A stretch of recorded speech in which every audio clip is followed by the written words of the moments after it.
Alright, let's go ahead and start the stream. Alrighty. Welcome back, everybody, to the Final Fantasy XIV series. Last time, we got up to level 21 and we did Sestasha, which was the first dungeon that they gave you access to.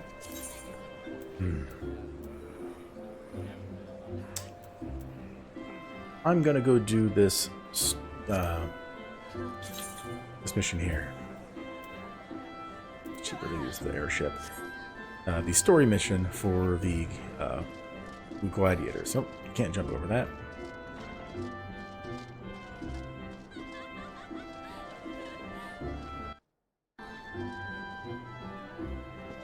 Okay. Airship ticketer. Let's go to Ula. I wonder what I'm going to get. I know I'm probably going to get some gear. I might get an ability. Oh. Seen that cutscene? We don't need to see it again.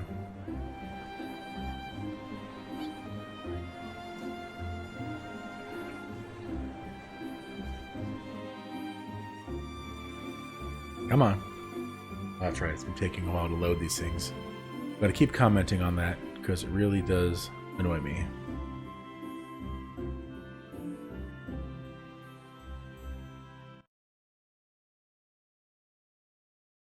Okay.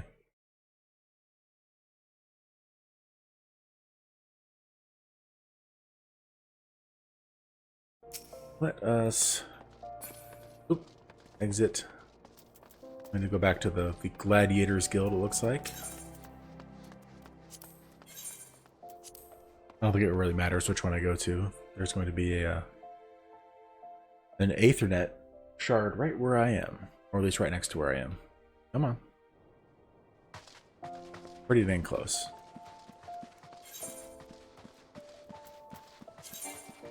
If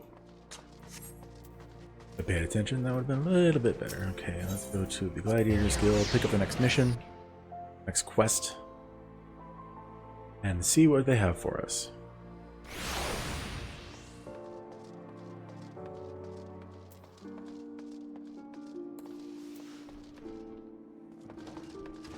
Hello, Milla. Is an urgent task for you? Yes, I gotta...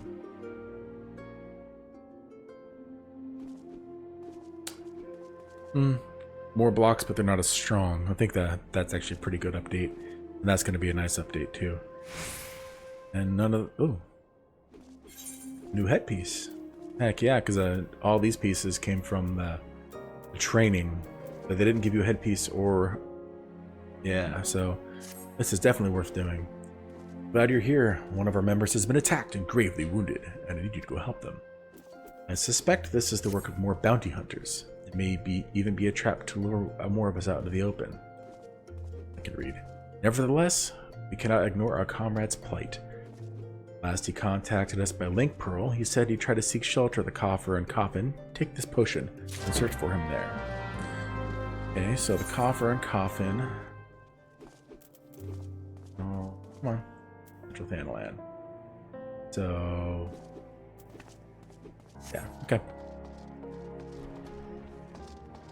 I'm gonna go take the chocobo. Save myself some gil.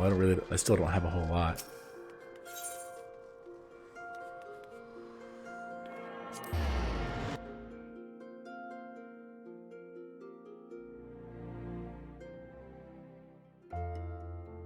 Join the music.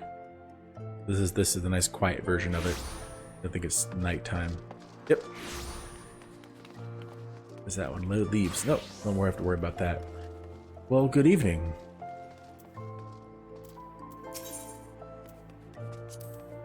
How are you doing?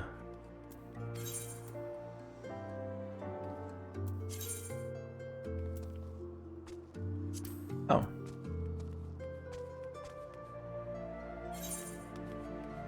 This is a little bit different. Oh, Chocobo Porter. That's what I want.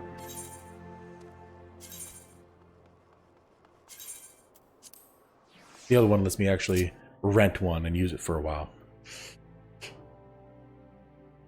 No, thank you. Yeah.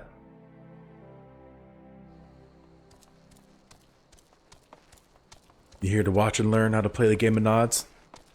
Let's see how much more nodding we can get tonight. I almost like it. If I do start another character, maybe at any point I should start a nod counter. This is how it's ridiculous. I'm looking the right way. No, that's fine. I'll stop right now, actually. Come on, dismount. Apparently this is one of the things I need for my hunting log.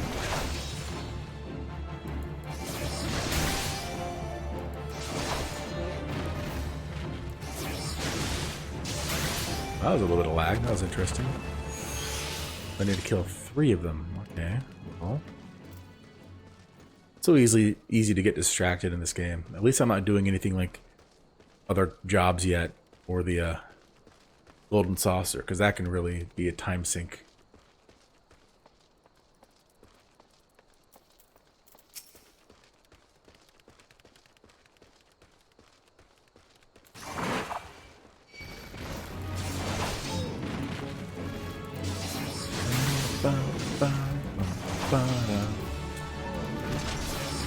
Dead. Keeps buffering. I don't know what that issue is.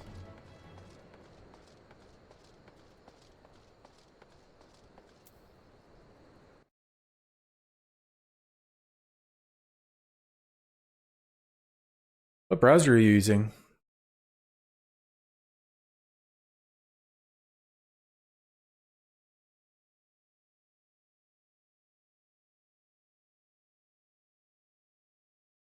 Alright, that's not an issue.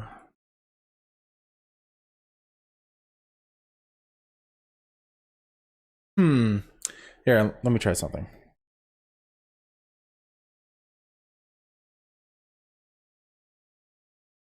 Let's shut this down. Okay.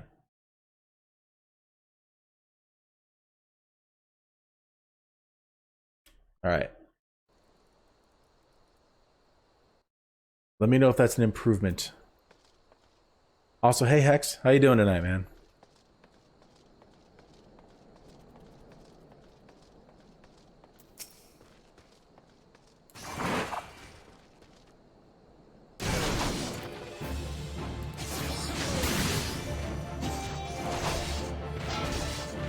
Yeah?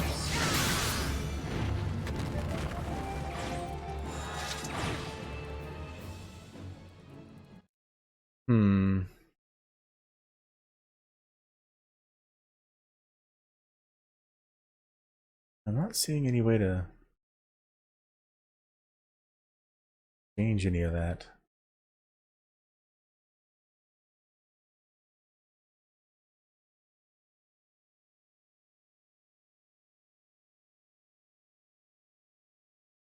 Maybe something I need to look into.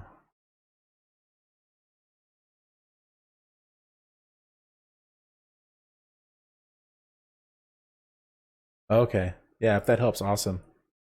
Yeah, I'm noticing I'm getting a little bit of lag on my end here in game when I'm attacking stuff. That's nothing there. Yeah, see? That was weird. Might just be my internet for all I know. Well, let's hope it keeps up.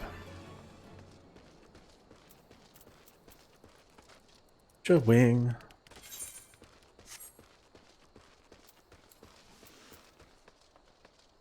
So I got that one out of the way. Yep, giant tortoise. Come on. It's stuck on something. There we go. Kind of annoying how there isn't music all the time, but in some ways, I guess that's alright. Well, I'm glad to hear it, Hex. I'm going to see you in a few days, because I haven't streamed in a few days.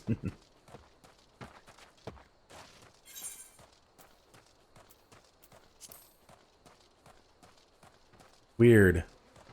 I have no idea what could be causing it.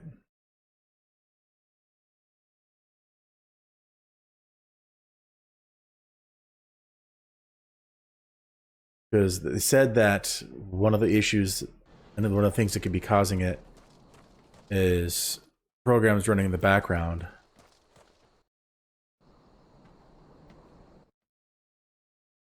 But I don't really have any programs running in the background.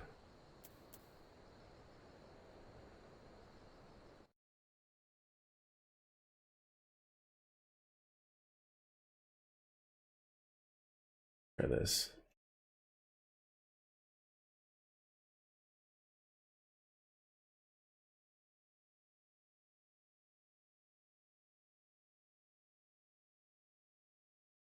Well, hang on a second. Whoa. It's saying that I have 17 Streamlabs running. That is very strange. Maybe that would do it.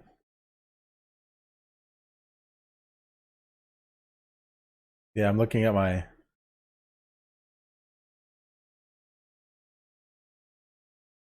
Here, let me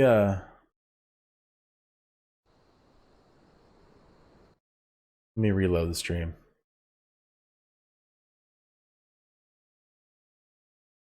Yeah, I'm getting a lot of drop frames. Let me shut down Streamlabs.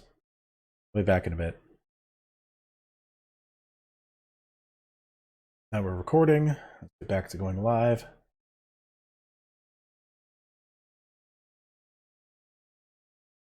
And we're back.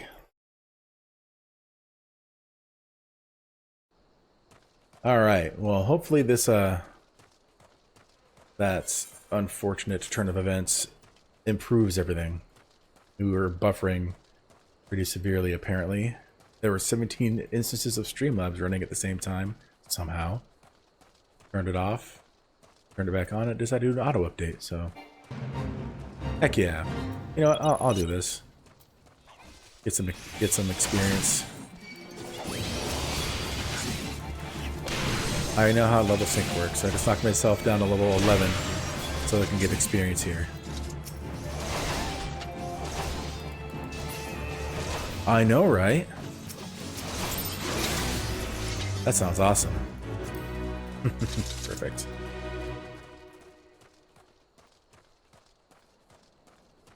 Isn't it great when you follow a stream in real time? Yeah, I turned on, I think it was low latency. I was watching another streamer, one of his videos from years ago, because he's been doing it for quite a while. And he sometimes he talks about that, and he's talking about low latency thing was like a new thing. Oh, I didn't even listen to that. So I checked it, and I'm like, oh, I don't even have that on. So, yeah, this looks like it's only a few seconds behind, so it's not that bad. All right, injured gladiator. I can't feel my approximately 14 times more effective than normal potion. Why am I giving it to somebody instead of keeping that? I don't know. Perfect. Thank you, brother. It all happened so fast, over by the tracks to the north. I don't know who attacked me, nor why they left me alive, but I dare say the answer is out there. Surely someone saw something. Alright, I gotta go talk to some witnesses. Well, I'm glad to hear it, Hex. I'm glad everything's working great. That would suck if it wasn't. Well, outside, I saw him stumble in. Went and left the bar to take a piss. Was alone, as I recall. You say he's wounded. Thought he was just drunk. Oh, so 2 witnesses and a point of ambush. All right. Yeah, I should probably, you can get, I'm level 21, and the earliest you can get a mount is level 20, but you have to get through a certain point of the story mode to get there. Suspicious characters? Well, now that you mention it, I did see a strange fellow wearing a garish purple robe. At first I thought he was talking to himself, and then I realized he had a link pearl. I heard him say something about the wrong man and the silver bazaar. Does that help? Uh-oh. You guys look ridiculous jumping. Yeah. Yeah, so up here, the Call of the Forest. It's over in the Black Shroud. At this point, they're level 15 quests. Once you get to level 30 story quests, that's when the mount, you go through the point of, you pick one of the grand companies to be a part of, which you can always change later. and you get a mount from them. Once I learn how to ride, then I can use any of the mounts I have, not just the one they gave me. So because I started here, where are the buttons? P for spellbook. So general, where is it? Duty, character, mount guide. So I have a bunch of mounts because of there's also one I purchased outright, and several of them that you get for having collector's editions. So once I learn how to ride, I can use any of them.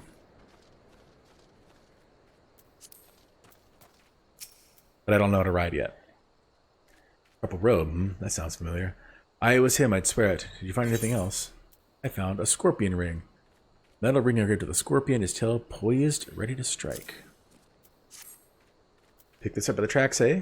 Might well belong to the bastard. Can't say I've seen its like before. Might be as Wyman could tell you more. You know him, don't you? He's the bespectacled bloke who's always lounging around Emerald Avenue in the city.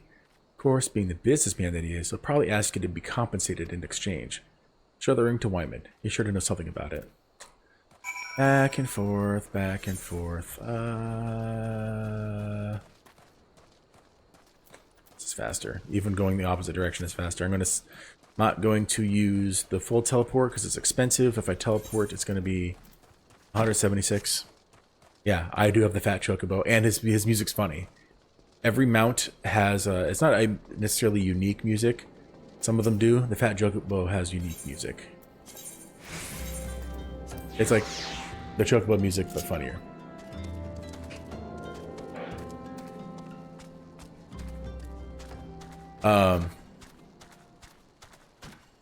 Later you get a story mount that has the main theme for Final Fantasy VI as the music, which is actually really nice.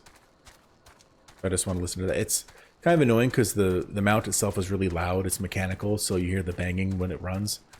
But the music's nice. Yeah, it's great how they have unique music per mount. If I remember correctly, some of them are, yeah. So this terrestrial. I think eventually you get flying mounts too. I don't know if they made it so all of them can fly once you get flying. I don't know if they changed that. Originally only some could. But I know that they recently opened it up. Well, recently is in the past year. They opened it up so you can fly in the old content. I don't have access to that yet either. I do like how they do flying in this game. You don't just buy it. It's kind of like the newer stuff with WoW where you have to earn it, but a little bit different. So in this one, in the areas that flying is available, there are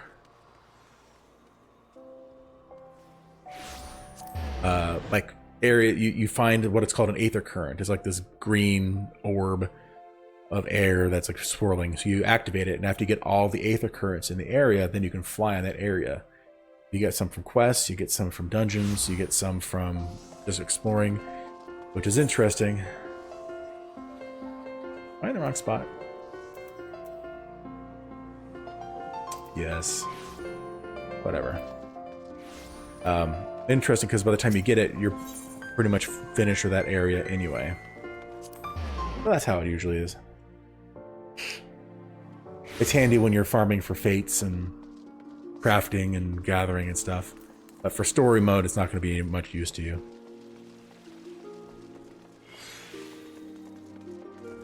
And some areas require flying to get through it. I think there's only one zone that I know of where you get it early on just so you can get around. Claim it. Well enough, it ain't Malkazair, everybody's favorite venturer. I hear you threw your lot in with the gladiators. A questionable decision, given the events of recent days, but to each his own. To what do I owe thee pleasure? And over the Scorpion Ring. Oh, I'll explain that in a second after I read this. Oh, wait, put that away before someone sees it. Or in the 7 hells you get one of those rings. What? Don't you recognize the sigil? I'll stand full. Before you go stumbling around the brush, you ought to at least know what kind of venomous bastards be lurking within. Been a long time since Ulda's seen a criminal organization rise from that obscurity to notoriety as quickly as the Alacran. Word is they've got connection to the Brass Blades, the Syndicate, and gods know who else. But you didn't hear that from me. I want no part of whatever mess you and your mates got yourselves into. Understood? Okay, so my name is Red because I went into character configuration, display name settings. So all these are all colors. Like all the party members are going to be this like light blue. If you are in an alliance, which is 24 people, they're going to be green. Other player, you can change unengaged enemies, engaged enemies. This is the color that the names are going to be. I changed mine. That way, when I'm in a dungeon, it's easier for me to see myself.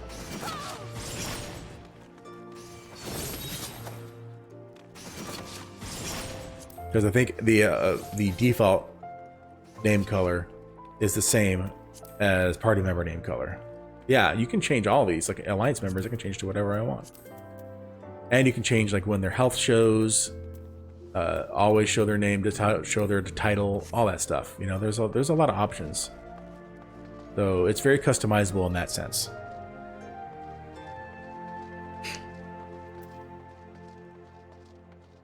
Wow. I'm still getting dropped frames. I don't understand it.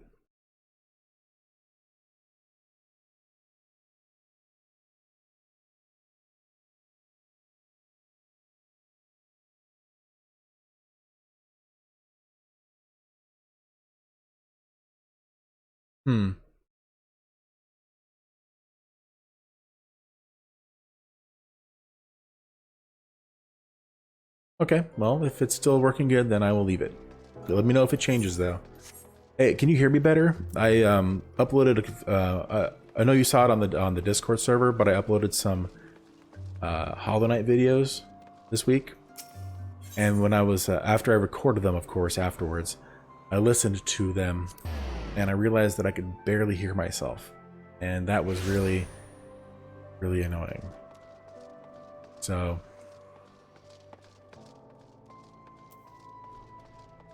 I made some changes, and I hope it sounds better.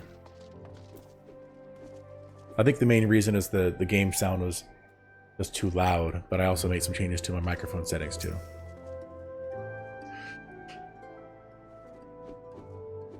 Oh, Malgazer, I was wondering when you might return. What news do you bring of our injured comrade? He was attacked by a member of the Alacran.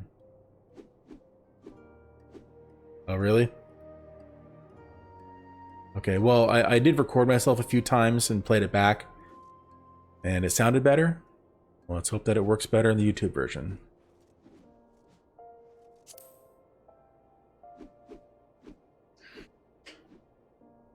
The Alacran, I find it hard to believe, but no matter. One of our comrades returned from Stone's Throw moments ago. A gang of bandits is said to be headed for the Silver Bazaar. They're after a man with an enormous bounty on his head. People living there are in grave danger. In their frenzy to find their quarry, the bandits won't scruple to destroy property and harm civilians. The few brass blades stationed there will be powerless to stop them. We must stop them, Alcazar. We'll protect the Silver Bazaar and avenge our injured guildmate, all in one fell swoop. I bet it's melodramatic if you ask me. All this. I told you never to come here again. I couldn't sit idly by while you charge into battle against an enemy you know nothing about. Hilla, the responsible guildmaster, would never risk the lives of her charges like this. Who are you to lecture me on responsibility? I like how when she gets angry, like, the speech bubble gets all spiky. Well, listen to me. This is the Alacran you're dealing with. So, whatever notoriety they may have achieved means nothing to me. We'll cut them down like the common bandits they are. It's not that simple. More importantly, it's not your fight. What are you saying? They want me, Milla. I've been fending off assassination attempts ever since I returned to Thanalan. Just stay here and let me handle this. It'll be over soon. I promise. Stay here while you go off on your own. Is that it? It's been 7 years since I let you leave, Aldous. 7 years. You have any idea what all you put me through? Aw, you missed him. I don't want to hear it, you selfish bastard. Do you even care about the people who have suffered because of you? Get out. We don't need your help. We'll settle this ourselves. That's something you need to know. Enough. Get out. Get out. Alright, alright. Save some of that for the Alacran, but do try not to let Malcazar here come to harm while you're at it. Sometimes they're pretty long-winded. Alright, so this is a pretty lengthy one apparently. Run around back and forth, back and forth. Silver Bazaar. Oh, I need to go all the way out there. Yeah, I know, right? This is, which one is this one? Gate of the Sultana. Okay.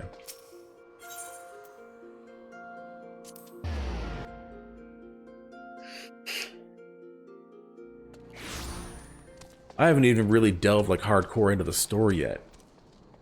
It gets pretty. The story itself gets pretty intense, and like I said before, it does have lulls like any good story. Sometimes you're just running around doing fetch quests and kill quests and stuff, but the story overall is pretty good. I enjoy it. Obviously, the story for the original game from level 1 through 50 is a pretty generic Final Fantasy story. But Heaven's Word is arguably one of the best stories of an MMO, if not any video game that I've ever experienced. Stormblood I enjoyed too. They're all good in their own way. I have not touched Shadowbringers yet, which is interesting because they have announced the new expansion after Shadowbringers, which is Endwalker. So hopefully the cinematics don't spoil anything. Come on, back to my sprint. Heck yeah, that's good stuff. And there's a lot to do. Like, there are so many dungeons, there's so much content that sometimes I have a hard time keeping up with it. Like, you get, when you get to near the end of Heaven's Word, you get almost like a weekly, I'll call it a bingo card, which it'll have, it's a 4x4, and it essentially is, hey, do this dungeon, do this raid, do this, do that, and it fills in certain spots.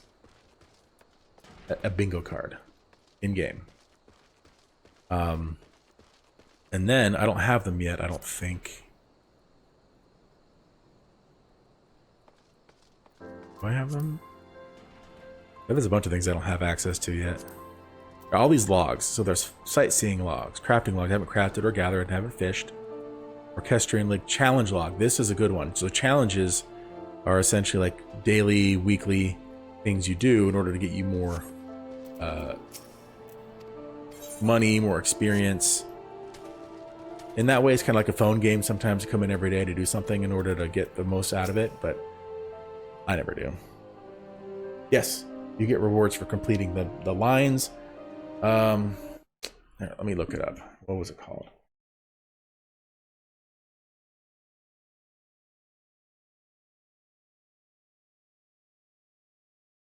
What was it called? It's not called a bingo card.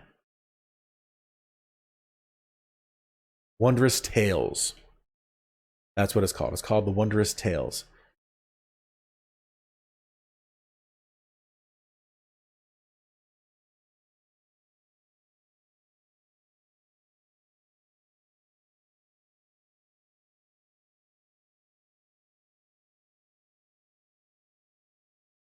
And obviously, I'm not going to get to it till much later. It's a weekly activity that allows you to complete old content for rewards.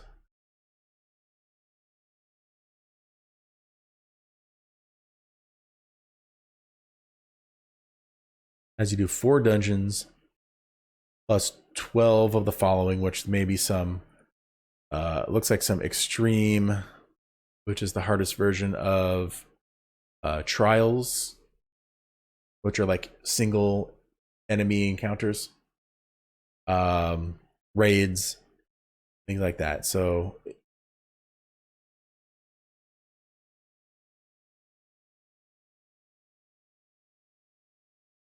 get 1 line, 2 line. Yeah, there's rewards for all that stuff. So it's pretty intense.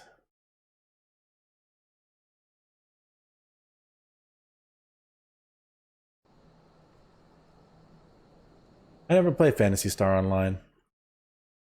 I always wanted to, but I never... Oh, hang on. Let me talk to her. See, I never understood if it was an online game, or single player game. I never really tried it though. There you are, Malcazar. Everyone's already in position. Are you prepared? Fight.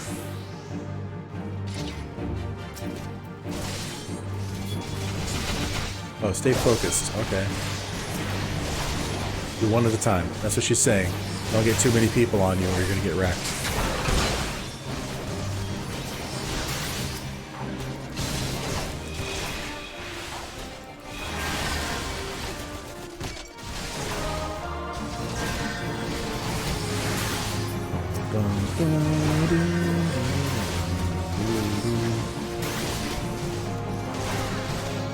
Oh yeah? Does that still exist? That's an older game, isn't it?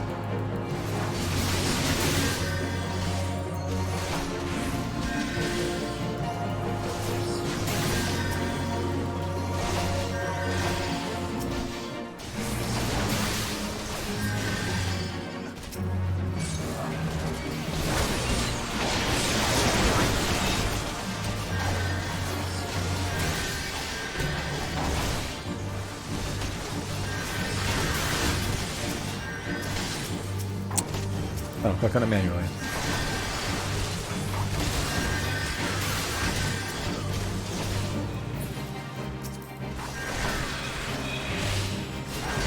think the kindness, yeah, I should be taking out the kindness because they're the ones that are healing.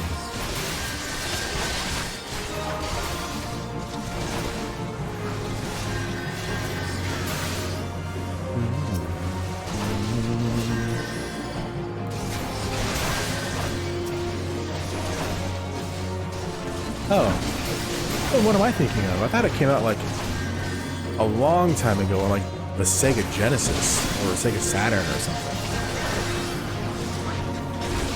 Maybe that. I must be thinking of something else then. Unless it's like a remake or something.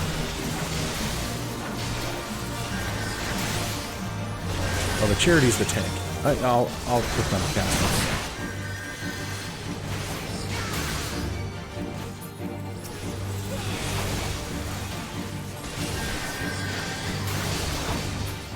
I don't mind old games. Sometimes old games are the best games.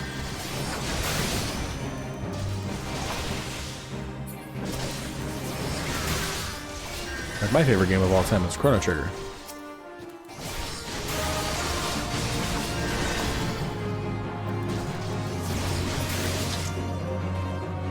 Your duty complete? Yep, duty complete.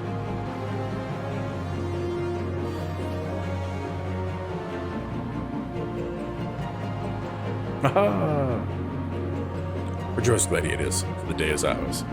Why does she have such a deep voice? I don't know myself. Yeah, that's what I was thinking. Are those the single player ones I'm thinking of? I like good JRPGs. Obviously, there's a lot, almost as many JRPGs as there are anime. So obviously, I haven't played them all. That and a lot of them never came to the US. What? But why would you be? Chrono Trigger, yes. Best game ever, man. Given to us for a sword. I wanted to do a remake of that, but I hope they wouldn't botch it. No, stop.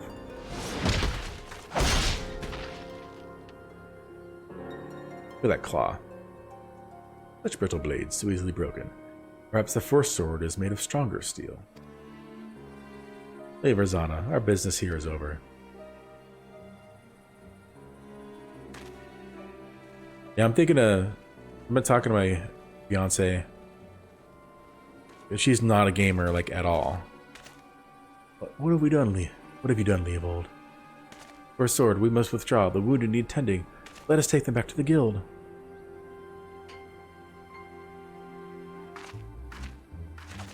But she's not a gamer at all. She didn't grow up with video games like I did. So getting her... We played WoW for a while. She got up to Burning Crusade. Like, when the final content was... Oh, what was it? Battle for Azeroth?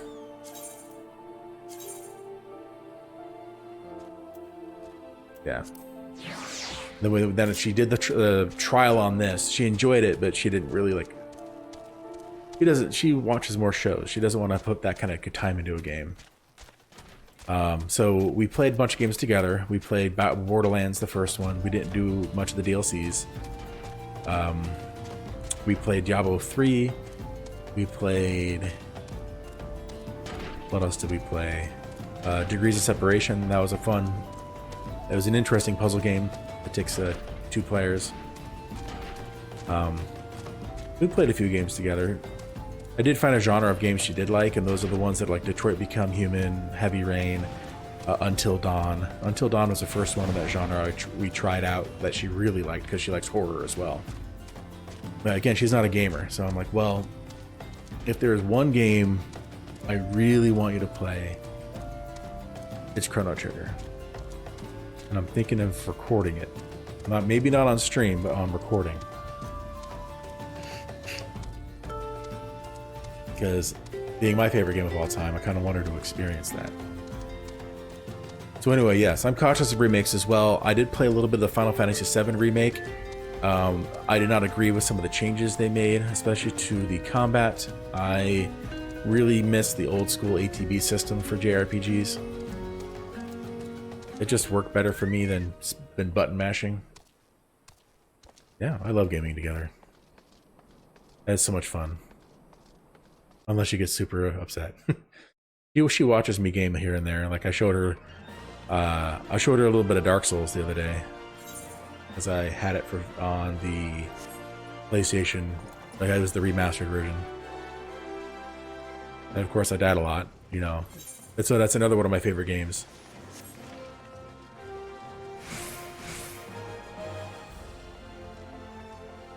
I showed her Hollow Knight, which, yeah, definitely. I'm not gonna just let her run. There's a guy who did an experiment like a year ago. His name's what was it?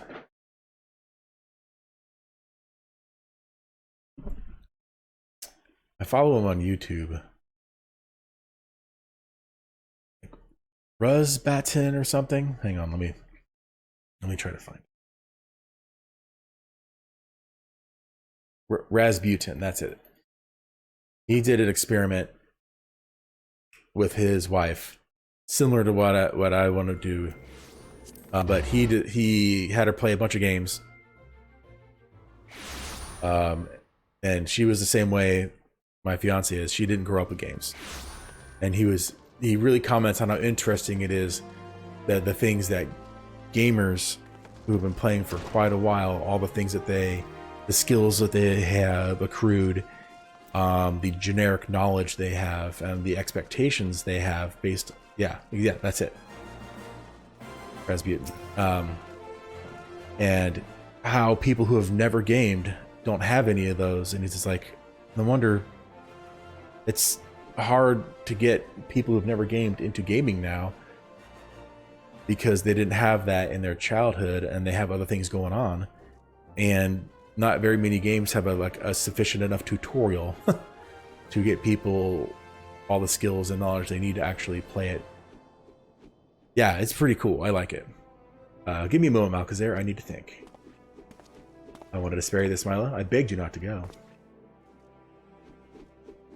You knew Aldous, that Leovold had.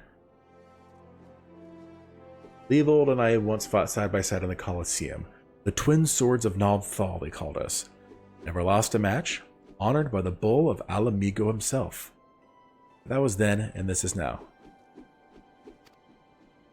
When I learned Leovold single-handedly transformed the Alacran from a gang of common thieves into the most feared criminal organization in Thanalan, I knew I had to return. It seems like a lifetime ago that the three of us used to train together in this hall. And the Leovold I knew never stooped so low. He was a good man, strong and true. What would drive him to do this? When I find him, I'll be sure to ask. Unfortunately, he seems determined to kill me for my curiosity. What aren't you telling me, Aldous? I'm not clever enough to keep secrets, my dear. I'm a simple man, only capable of dealing with what's right in front of me. Is that so? I'll find him, Milla, I promise.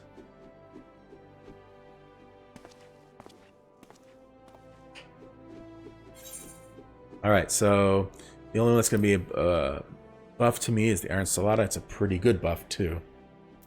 And these ones I get anyway. So these are the only ones that have options, the ones that actually say options, but I get these no matter what, and that much experience. Yeah, it is very insightful to watch. Awesome, got a new ability. Bunch of updates, and it's yellow. Look at that. I got Reprisal. That is an awesome one. So this is another tank buff. So this, like the Rampart, gives me extra 20% damage reduction for 20 seconds. This one, all the enemies nearby, all their damage was reduced by 10% for 10 seconds. It doesn't sound like it's that good, but it's on a shorter cooldown, only 60 seconds versus 90. And this can be beneficial. It's just another one to throw out there. If you have a rotation, like you do this one first and then this one second, and then by the time this is this is off cooldown, this one will be off cooldown, so you just kind of go back and forth, back and forth. I need to go to the airship landing. So yeah, I watched that entire series too, and of his wife playing. It was very interesting. But my girlfriend's pretty much the same. She remember telling me like years ago she tried to play Halo and she couldn't really control the camera, didn't know where she was going. I'm like, well, now that you and I play Borderlands, because I was sitting next to her playing with her, so I was giving her the instructions she needed. Like, now that you play Borderlands with me, you'd probably be way better at that, because now you have a better idea how to control these things. So it takes some experience, and sometimes people aren't interested in. Just because you're a game, like I'm a gamer, and there are some game genres I'm not interested in. It's just everyone has a different cup of tea. Take a seat wherever you find friend, or wait till some taker. Oh, not tonight here to dine. There, I hope that you're an adventurer, Baderon sent word about. You are, the matron be praised. Allow me to introduce myself. My name is Mayun, and the Carline Canopy is my place. With regard to the task in question, there is a fair bit to tell. Let me know when you're ready to hear the details, and I shall brief you. So like I said in my last recording, at this point in the game, this is where they give you access to 3 starting dungeons, essentially. So Sestasha is one, this one gets me to one, and then I go to Limbs of Laments. No, Limbs of Laments with Sestasha. Gridania gives me one, and then Ul'dah gives me another. So, well, it should be at least. It has been a while. And I heard that about a year ago they changed a lot of the main story content because people were kind of complaining on how grindy it was and how much there was to do to get to where they wanted to go, so they cut a bunch of it. So we'll see if I recognize it. Ready for that briefing? Good. Now then, here's the long and short of it. Oh, someone else is talking. Beg pardons for interrupting, Mayun, but our need grows ever more pressing. Have none step forward? Good morrow to you too, Bowlord. Your need must be pressing indeed for you to honor us with a visit. The good news is, your journey has been wasted. I'm pleased to report that we have a volunteer at last. And one who comes highly recommended at last.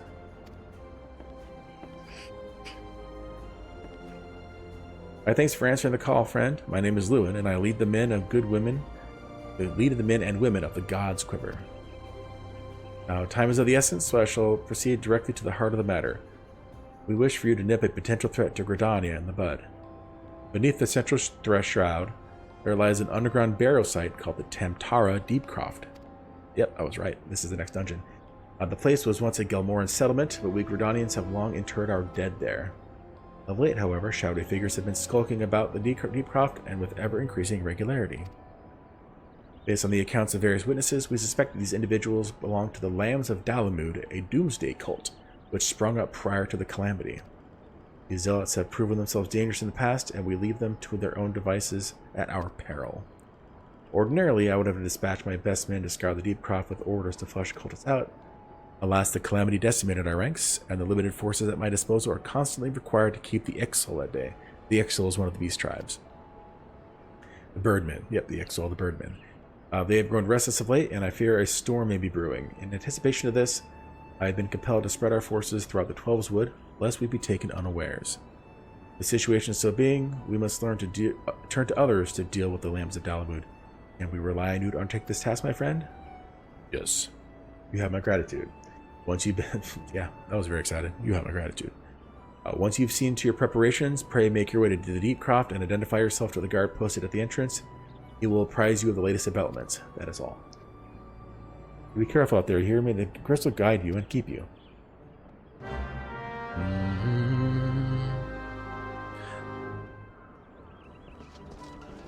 If I remember correctly, you said that you started playing this a little bit as well, Hex. Is that correct? Or am I misremembering?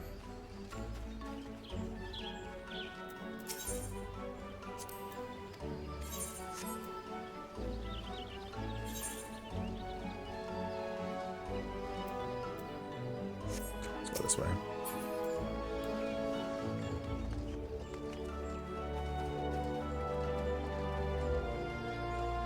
Yeah. You liking it?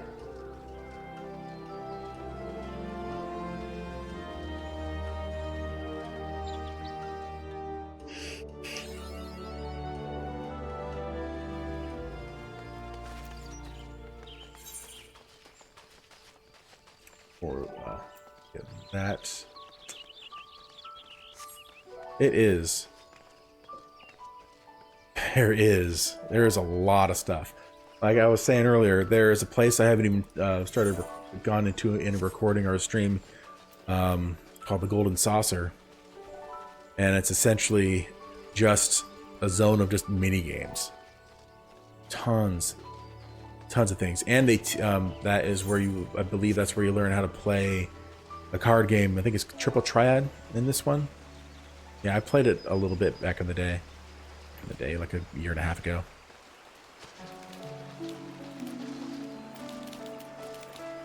Triple Triad, you can play with anybody, and you can get decks, and it's pretty in depth. But there's tons of events, like, yeah. So, have you done any of the gates, which are essentially the Golden Saucer version of Fates? Some of those are fun. Diablo tank.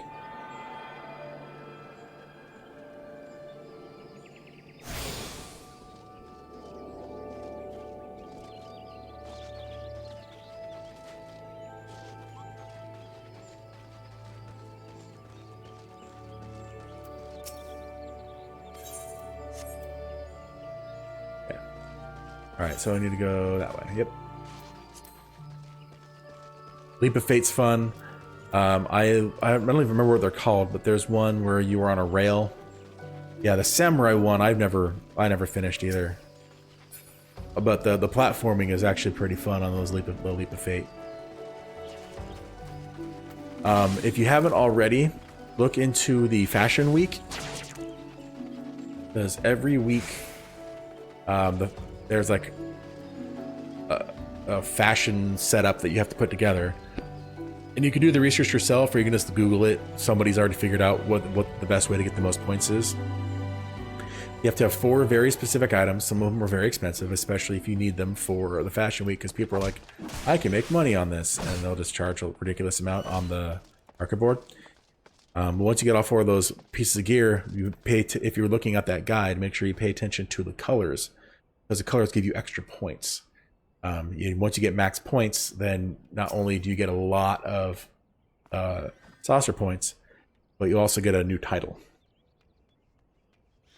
Your Malk is your Earthbiter, I take it. Thanks for helping us out, friend. No doubt the Bowlord has already informed you, but your task is to enter the Deep Croft and purge it of the Lambs of Dalamud. What's going on? I can't even look. Someone's fighting over there. And in case you're familiar with them, yeah. The cult emerged shortly before the Calamity put an end to the 6th astral era. The cultists took the lesser moon Dalamud for their god, believing that it would deliver them from the devastation. And so they were rather disappointed when Dalamud exploded into 1,000 flaming pieces before it could complete its descent. Having seen their god turn to ash, one would think that cultists might feel moved to question their faith. On the contrary, it served only to stoke the flames of their fanaticism. The Lambs of Dalamud are convinced that heretics, that is to say everyone but them, interfered with the coming of the Lord and Savior, and that it's now their sacred duty to avenge him. Whatever it is that they're doing in the Deep Croft, you may be sure that no good will come of it, for the sake of Gridania and Eorzea at large, put an end to their madness. Temptar Decroft now accessible. Yeah, the crafting, like I was saying, getting all these classes maxed out. I mean, it takes a lot of work to get one class maxed out, like gear-wise. I would imagine doing all of them, or doing all the, for lack of a better word, artifact weapons. Special looking and super powerful weapons of that expansion.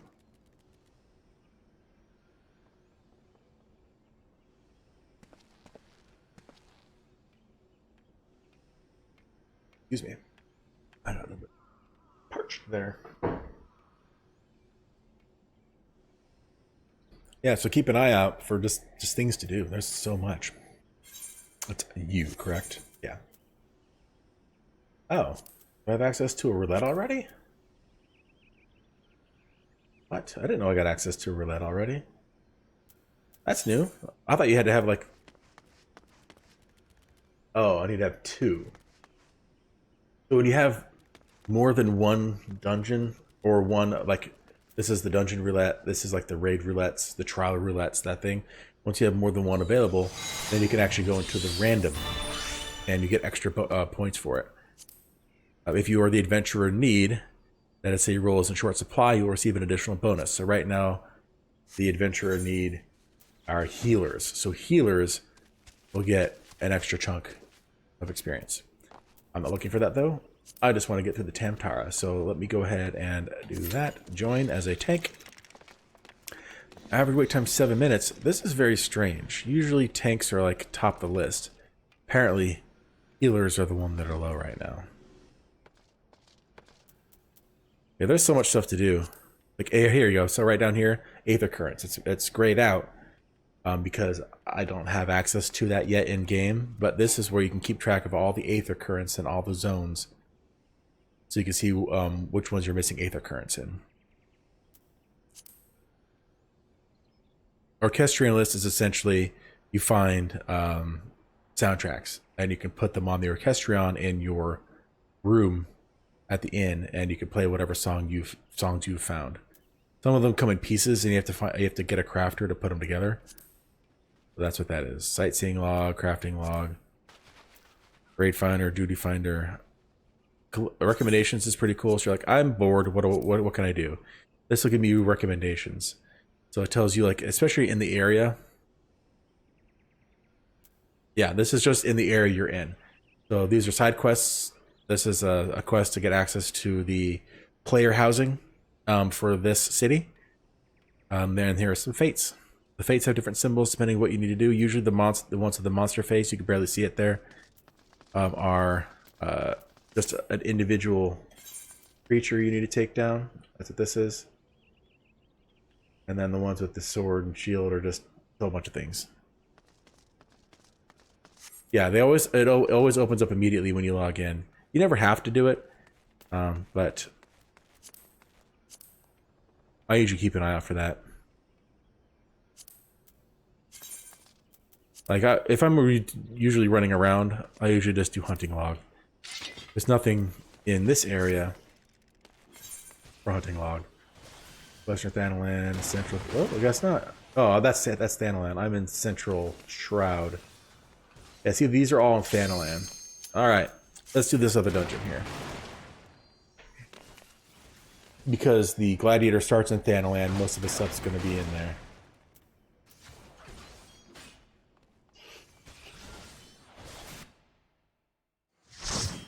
Okay. Light party, so 4 people. Spooky.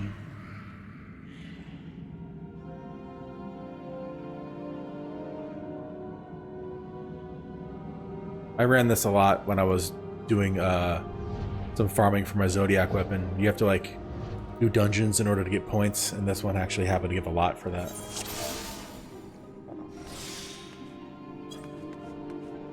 Adding members. Oh, did someone leave? Yeah, someone left, apparently. Well, that's annoying. We don't have our healer. I'll put on my buff.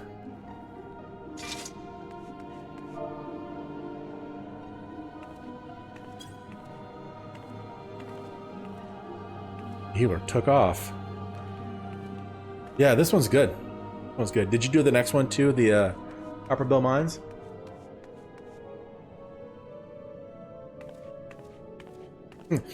So these guys, so this up here in the top left, this symbol right here is the samurai, and the one right below it is the dancer. These are ones I don't have access to until I get to a certain level. Dancer is ranged. Raving. They use chakras, so you can see right there. They throw them around. And the samurai right there. They all have different, all classes have different mechanics.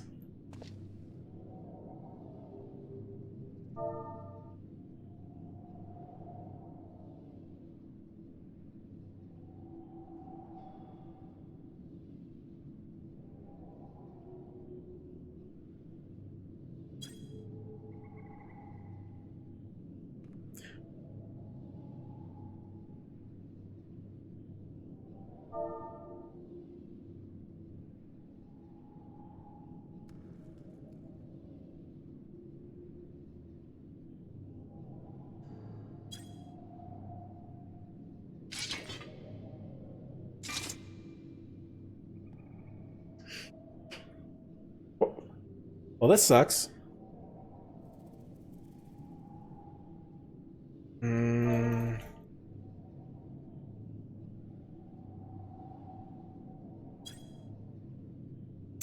know what? I'm going to do...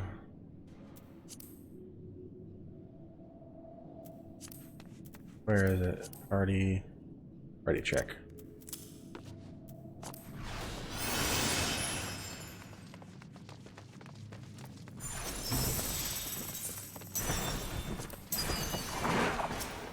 We're gonna try to take things down without a healer. See how far we can get. Yeah, right now apparently that's what's missing.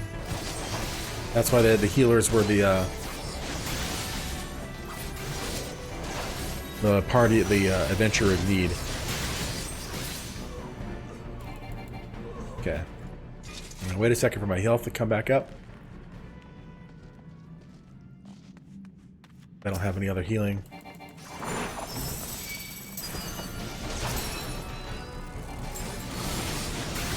Yeah, these guys are dying fast, so yeah. The classes we have are pretty good. I don't know if we will take down any bosses, but we'll definitely clear up to it.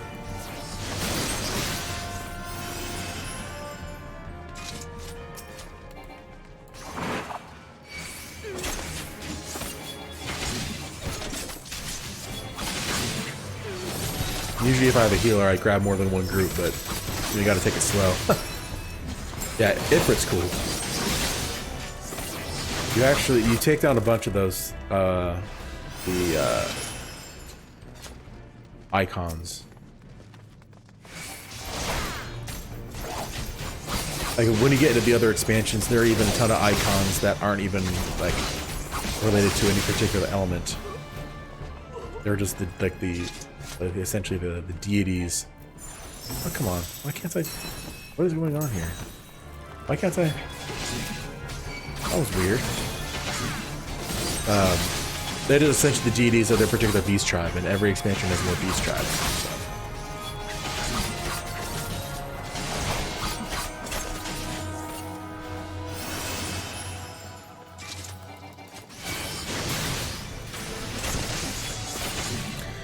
Oh, if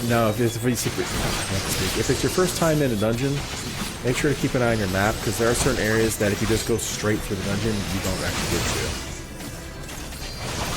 Yeah. Yeah, like I said, you guys are pretty strong. Was there a chest in here? I didn't see it. Okay.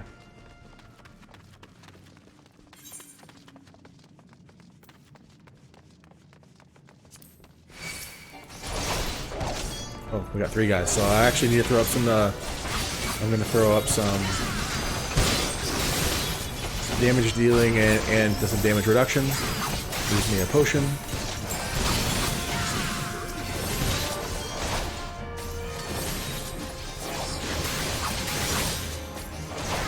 Cool.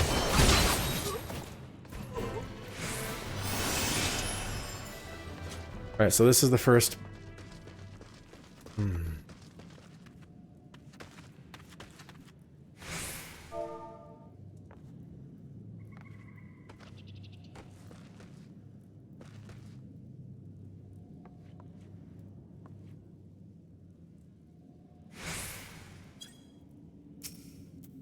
On that guy first, that guy second, that guy third.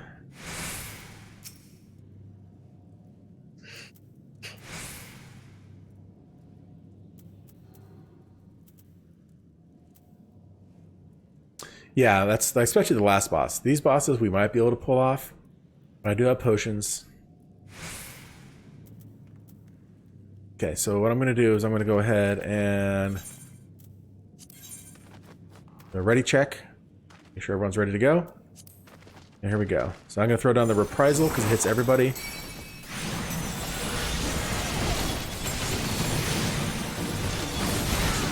Why can't I? There we go. Now we got a healer. Oh yeah, if you get a moment, take a look through, hit P and look through all the things in your spell book. There's some really handy stuff in there.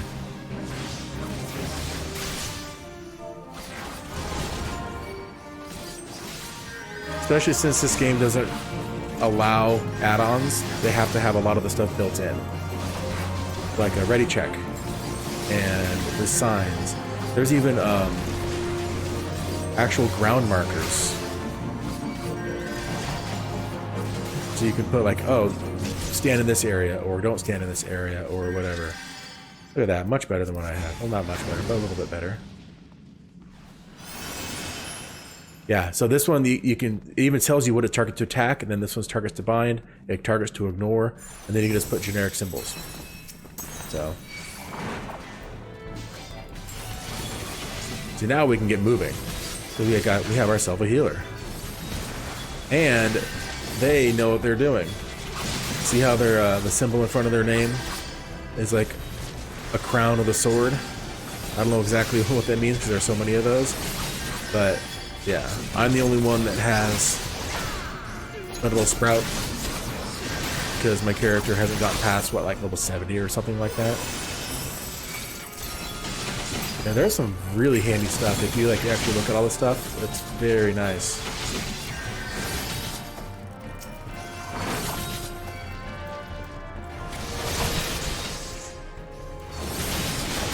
You know, there are like things you can run in the background, like DPS meters and things like that, but those are against terms of service, so not good problem.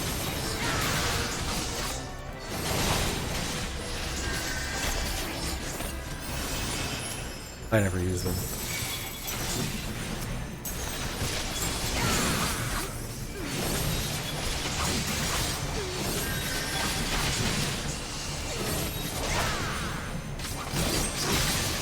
Alright, Croftlight, time to go down. Alright, let me go ahead and throw my greed on this. We don't need it. I really want that helmet. Oh, wrong way. It's only a little bit better than what I have, but it is still better.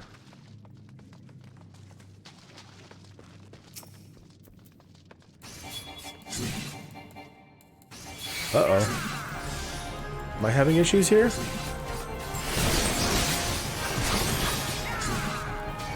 What is going on? Yeah. I'm dropping frames like nobody's business.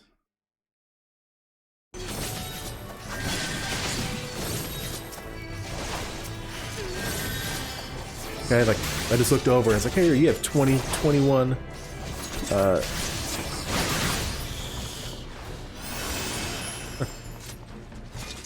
we go.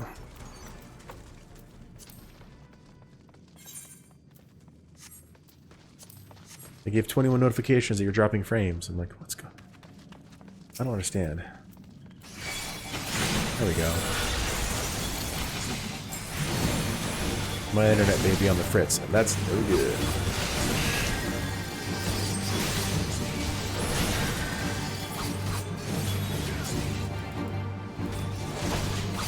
Your void soul counter.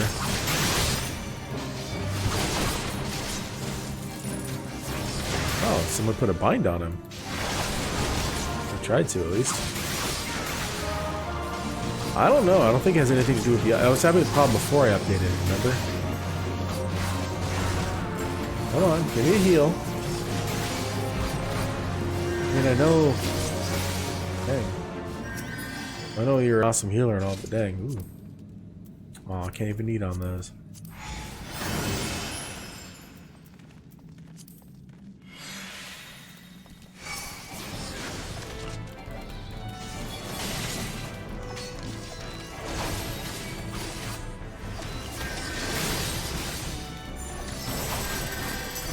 Okay.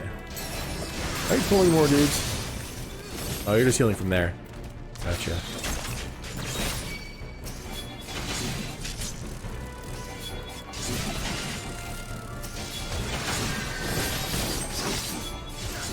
You know what? This healer seems to know what he's doing, so let's give him a little bit of a challenge, shall we?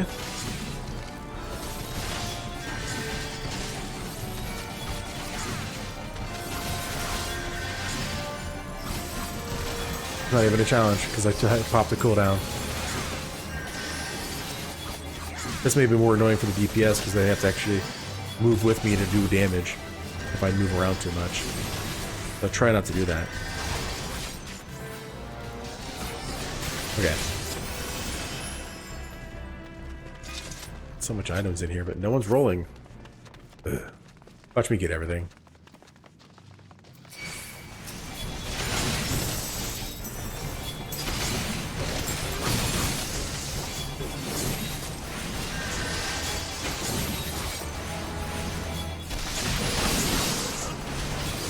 Oh yeah, yeah.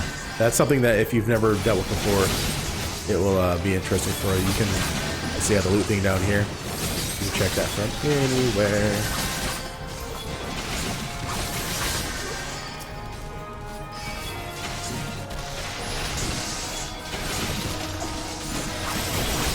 Everybody has reprisal. You do less damage.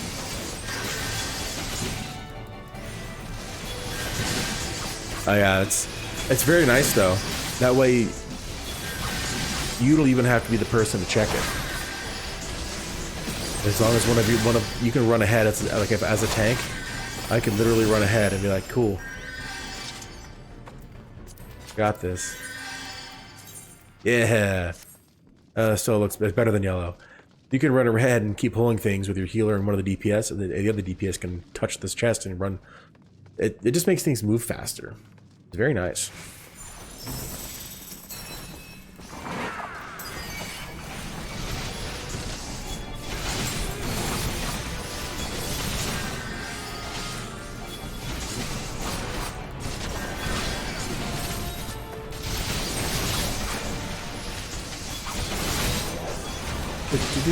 Thank you for giving me stuff I don't need.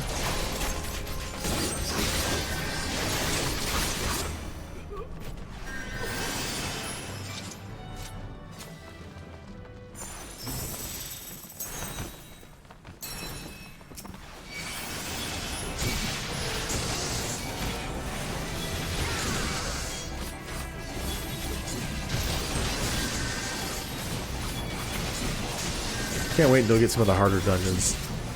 Or at least the more interesting dungeons. Some of them are really cool.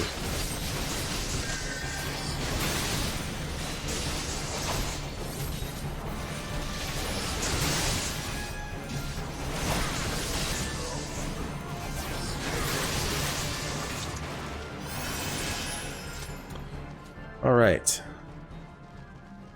2 more encounters left and we're done with this dungeon. Hey, it's been so long I even forgot to do with gear that I don't even need.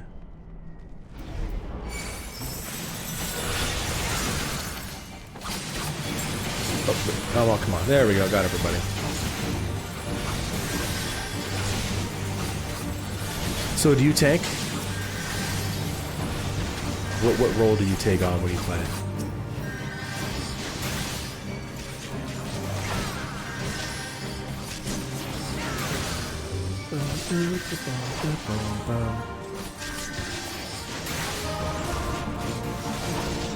Healer? Nice. Yep, the starting healer is Conjurer. Do you know how to get the other healing classes? I can tell you. Or at least the other one that I think the game came out with.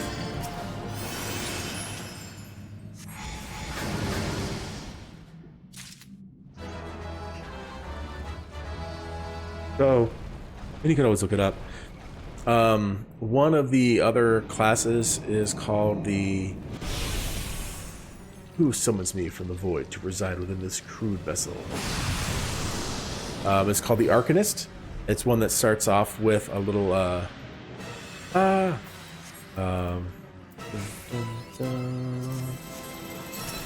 let's do this. He starts off with a little like carbuncle pet. Yeah, Pisco Demon. From the original Final Fantasy. Not everyone knows that. Oh, Inconspicuous Imp. He is immune while the imp is up, so we have to take on the imp. Alright.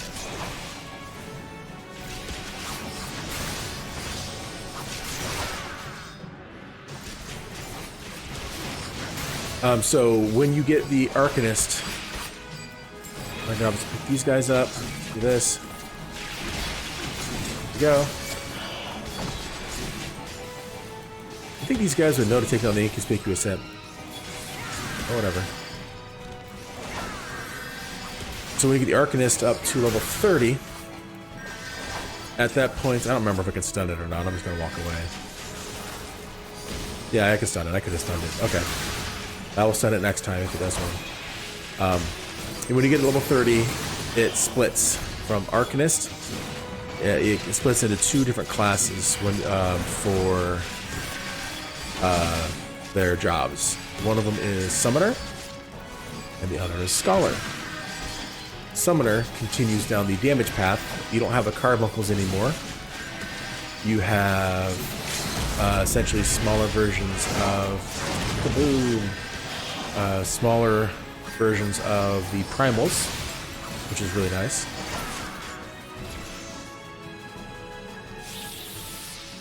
And the Scholar, and okay, Summoner is a DPS character. Scholar gets a little fairy, and they are a healer. The one victory music was defeated by the other victory music.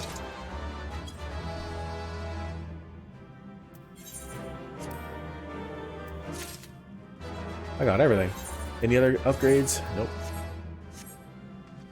So if you really like healing, again, where is it? Yeah, the Arcanist. Unless they changed it up. Yeah, too much victory going on. Yeah, the Arcanist, when it reaches level, because you can't start off as a Scholar. When it reaches level 30, any of the starting classes reach level 30, you can upgrade it to the next one, like a Gladiator becomes a Paladin, a Conjurer becomes a White Mage, etc. An Arcanist has two. Like I said, one of them's Summoner and the other one is Scholar. Scholar's another healer. Astrologian starts at level 30, but I think you have to get level... I don't remember how you start that one, but you have to have at least Heaven's Word to get access to that. That one I haven't healed on. That one's more luck-based, I think. So. I got 3 player columns from that. I'm just going to teleport back. I don't want to walk back.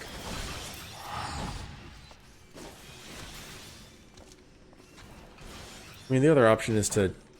No, the other option is to take longer. I don't want to do that.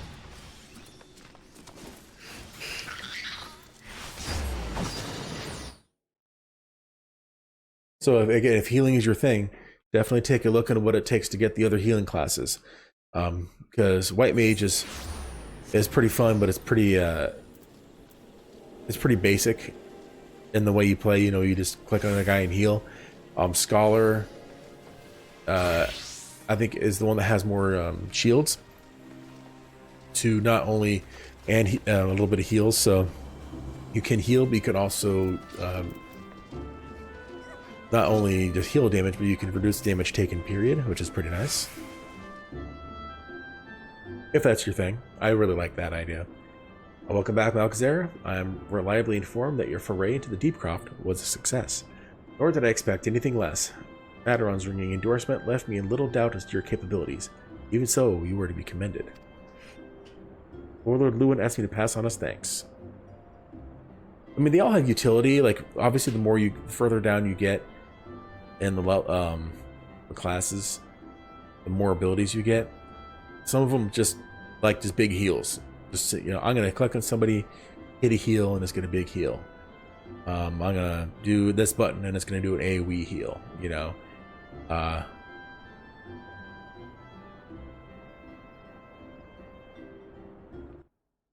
on a second.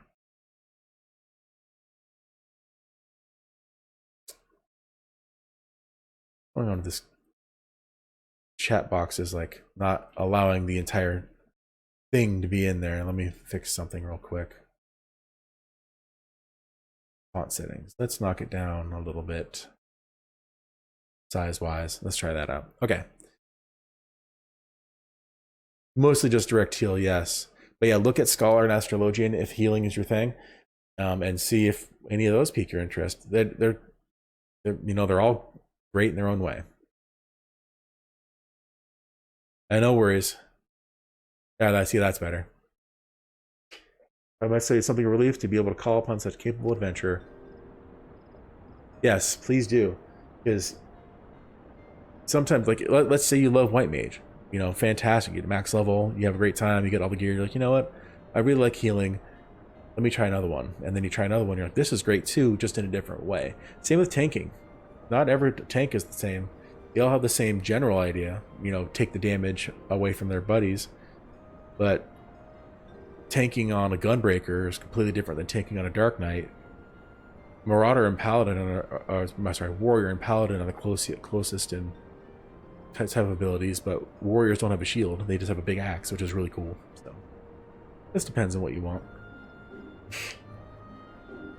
Some of the classes can get complicated too. Like if you look at a Thaumaturge slash Black Mage, it's a juggle. You have to juggle between using ice and fire spells, because ice spells don't do as much damage, but when you use them, you get stacks of something that replenishes your mana pool, and then once you get max mana pool, that's when you start really spouting out the fire damage, because when you're max fire stacks, you don't regenerate mana, but you do a lot of damage. You have to go back and forth. It's actually kind of cool, you know, if you're into that. Sadly, death has become an ever more common occurrence within our fraternity of late. Times being what they are, the guild is constantly inundated with petitions, and we are hard-pressed to find enough hands to deal with them all. While this means no shortage of work for able souls such as yourself, it also provides ample opportunity for the inexperienced to overreach themselves, with predictable consequences. As if to illustrate the point. Oh yes. The failed group. Yeah. Whatever floats your boat, man. So some people is like simplicity. Some people like having to click more buttons and think about more stuff. It just makes them feel more active and like they're more in control, as opposed to just, you know, pushing A, B, C, you know. Avir's gone. It's all your fault. If it hadn't taken you an H to heal him, he would still be alive. But I tried. He bolted out of range before I could finish the spell. He shouldn't have been so hard-pressed in the first place. We should have done more to lighten his burden. The hell's with this pathetic excuse for a party? I'm leaving, and it'd be too soon if I never see your faces again. Goodbye and good riddance.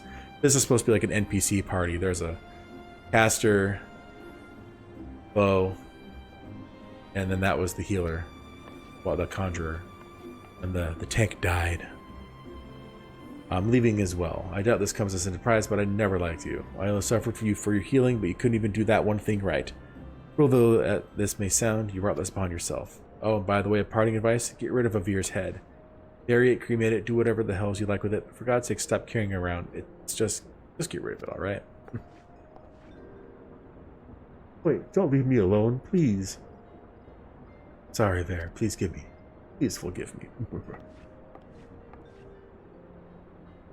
Yeah, it is a very toxic group. Scenes like this can become all too common. It makes a dozen times in half as many days. Well, if the healer died, then they would be piling up on the tank. So now you see why I'm grateful for adventures of your experience. I can send men like you on a mission without worrying that you might not return. Well, not so much at any rate. Speaking of your missions, I would trust you than another. About a bell ago, I received a message from a counterpart in Ul'dah. She seeks the services of a reliable adventurer, and you are nothing if not reliable. If you think you might be interested in this task, say the word, and I'll be glad to share the details with you. Another dungeon. Yeah, high potions. I don't need ethers. I don't cast spells. I don't need to replenish my mana. Did I get anything? Oh, I need to update this. Oop. Have you experimented with gear sets yet? Information on new tasks, so you're not averse to taking up a little trip. Wonderful. As I mentioned earlier, the request comes to us at Adventurers Guild in Alda. Once you arrive, seek out Momodi, the proprietress of the quicksand. Think of her as a sultanate version of myself. I know who Momodi is. The chances are she'll send you into the midst of danger, but I have every confidence that you'll pull through unscathed. Now off you go, Malkazir. Good luck. Here, let me just show you. It's easier for me to show you. I'm going to go to my other character and show you what I mean by gear sets.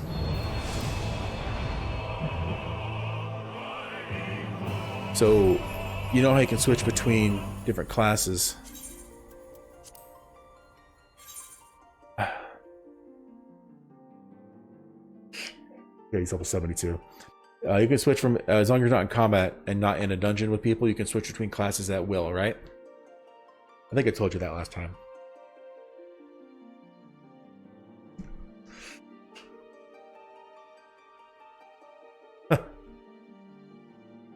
Isn't it though?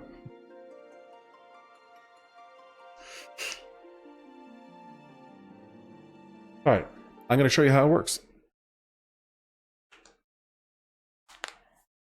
Okay, so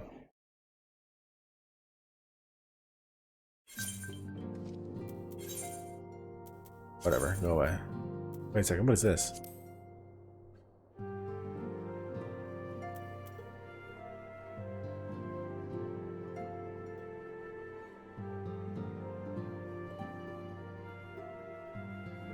Alright, whatever. I'll just decide later. Okay, so first things first. This weapon right here, see the glowy? Glow, glow, glow.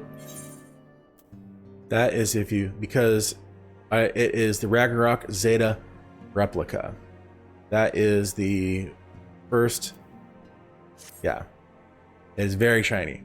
A lot of the end game weapons are very shiny. So this is the end game warrior weapon that you have to farm a lot for. I was telling you about that, the Zodiac weapons. This is the Ragnarok Zodiac, or Ragnarok Zeta. That's the final version. So that's what it looks like. Okay, so you see I have all the classes. I have all these guys. I have these, like a 72 warrior, a 50 paladin, etc. So gear sets. When you go in here, you can create a set. You hit plus, and it'll say, okay, you created a set for warrior or whatever, like right there. I already have one for all of them. I don't need that because I already have one. This is when you get a new piece of gear that is actually better for the current gear set. You equip it and hit this, and it'll update your gear set. And this is your item level. When you get other jobs, you can make more. So you can make a paladin, gunbreaker, scholar, right? So I want to switch to scholar. These things down here, you can actually pull out and put on a toolbar, which is what I've done down here for all the classes. So I want to heal. Scholar. Look at me. I'm a healer now. I want to be a dragoon.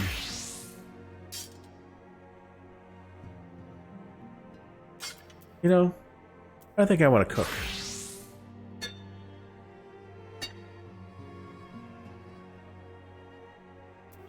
Maybe go become a bard. Go shooting around. Yes, you set up your action bars, and it is tailored to whatever class you picked.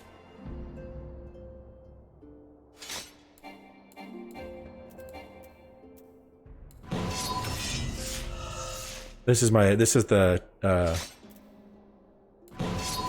AoE for the Dark Knight. Very much so, yes.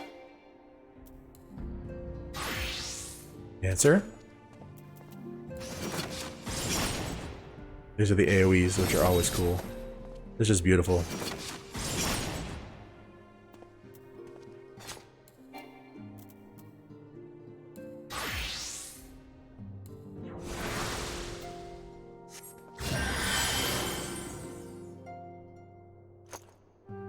Yep, so that is one of my gear sets. So if you ever want to try out other classes and you like to switch between them quickly, I would definitely, what I did is I took like 4 toolbars I wasn't using and I shrunk them down and I put them down at the bottom and I set it up in a way that made sense to me.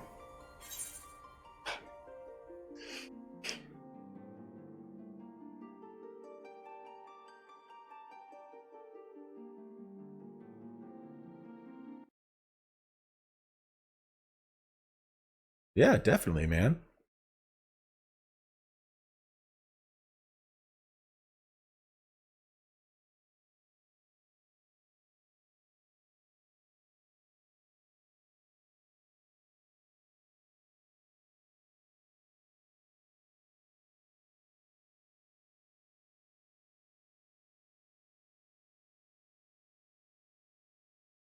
Anything to make it easier. There's a lot of things like that that the game doesn't really outright tell you, you know? Like I've been playing, I haven't played this as much as WoW, but I've played with people that are very, that were very good at explaining things like that. Very handy. That's why if you do get in a free company, hopefully they have experienced people that don't mind you asking. Like, hey, how do I do this? Or what is this for? Or, hey, does this thing exist? And there are usually people around to be like, oh yeah, that's this thing that you're talking about.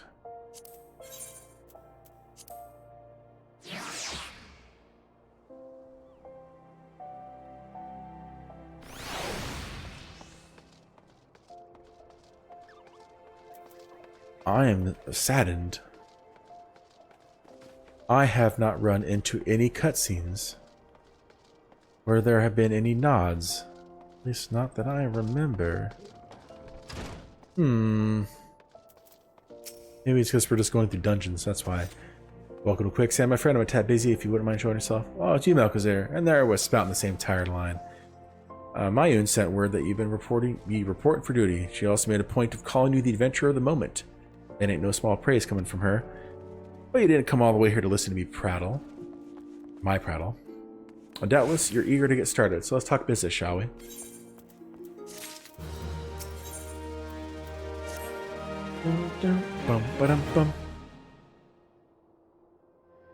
This has to be arriving any moment now.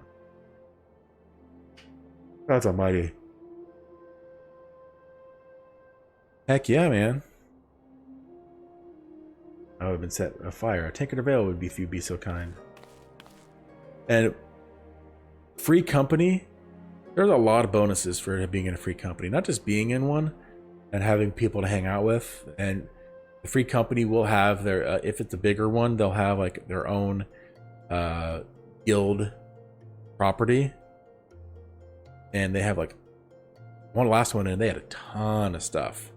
They had like repair vendors and everything there. They had practice dummies, so you don't have to go find it. You can just go straight to your guild hall, essentially. But the best thing about it is, I think every 24 hours, someone with permissions can set 2 buffs for anybody in the free company. Usually 10% experience from battle or cheaper teleport fees, things like that. Excellent time in Papashan. It's just so happens the adventurer will be handling your petition is here. Oh, why, if it isn't my good friend Malkazar. It does my spirit well to know that you are the one who will be helping us. Maybe happy you'd like to apprise Malkazar of his mission? And yeah, yes, you can. There is player housing. You could buy your own house. Yeah, the buffs are very nice. Yeah. I just when I'm streaming and recording, I'm trying not to be in one because some guilds are not family friendly. So I don't want to have to turn off guild chat. Yes, of course. The petition in question was submitted by an acquaintance of mine at the Amagina and Sons Mineral Concern. It relates to an unfortunate development at Copperbell Mines. We'll be playing giants have seized control of the place. Yeah. These giants are of the clan known as the... They never pronounce this in-game, so I'm going to take a stab at it. Hecatoncheires. Here are some creatures who were sealed in the deepest depths of the mines during the bygone Thorn Dynasty.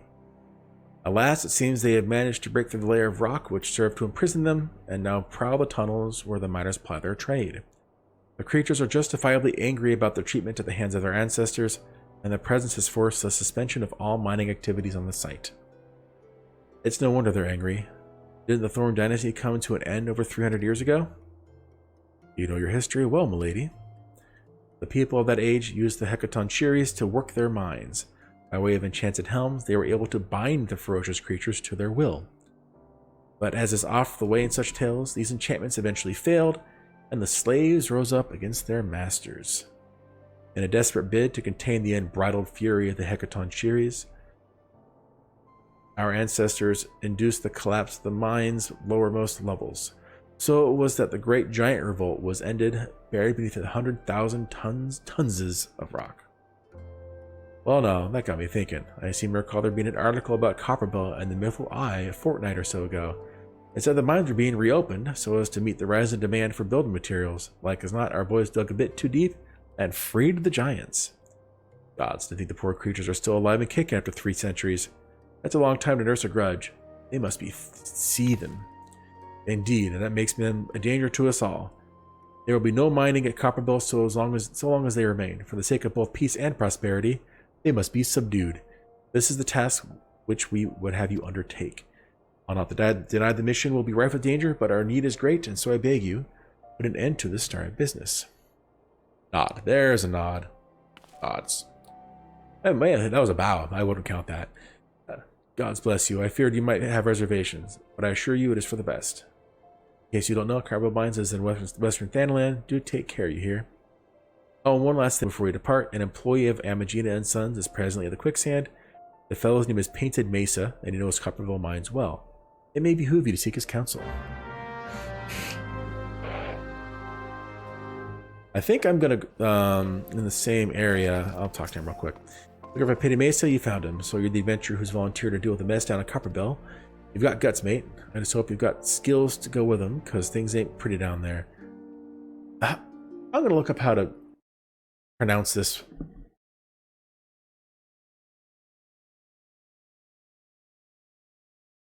How do you pronounce this word?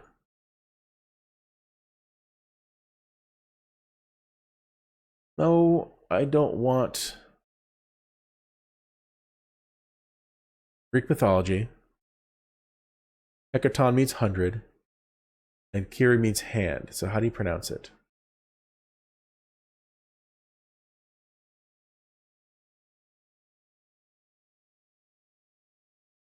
In Greek mythology, 3 monstrous giants of enormous size and strength, each with 50 heads and 100 arms, were the offspring of Uranus by Gaia.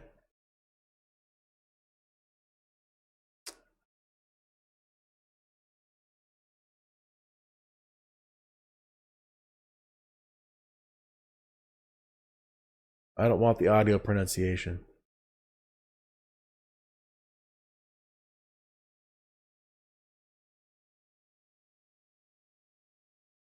Fine, I'll do... get off that site. Oh bueno. Fine, I'll go to this video that mute the ad.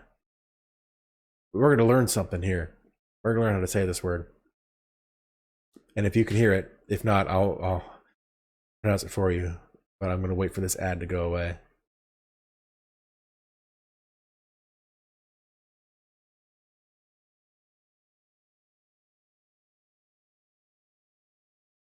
Come on. Hecatoncheires. Hecatoncheires? I don't know about that. Okay. Hecatoncheires. Okay. Close enough, I guess. All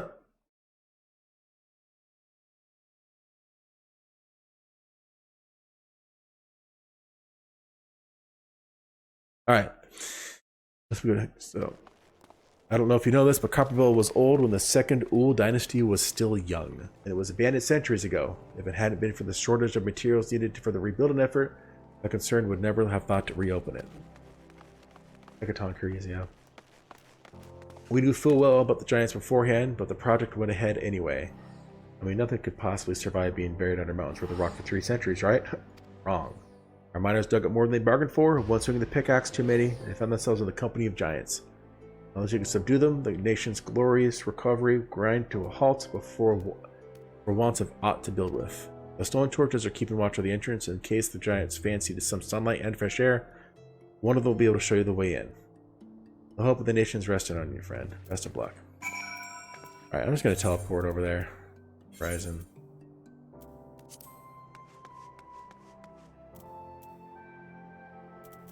I need to go to Blackbrush Station, actually. Let's do this real quick. There's something over there I need to do. A little side thing. I'm trying to avoid a lot of side things.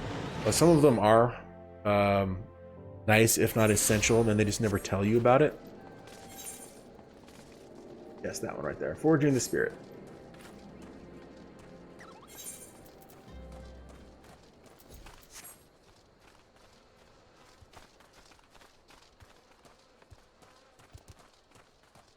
I think it must be my internet, because it's not just the stream that's having issues, it's also people jumping around a lot. No clue. So if you haven't gone over here and done this, I would definitely suggest it.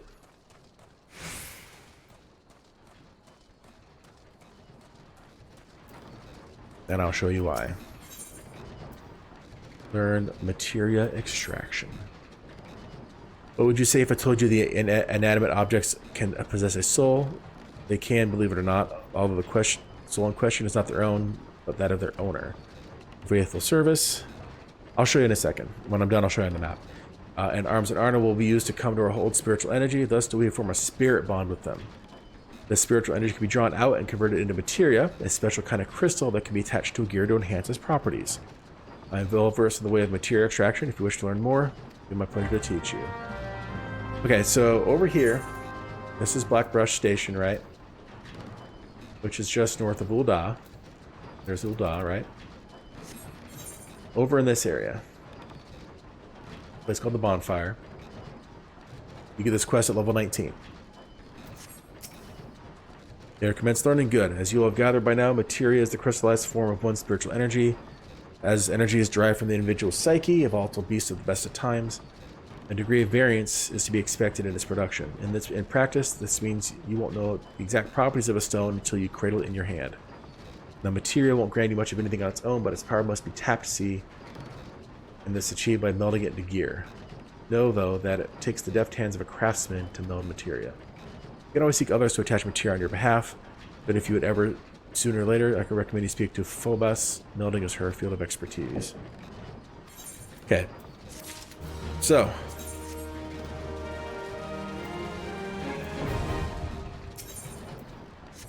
Materia extraction.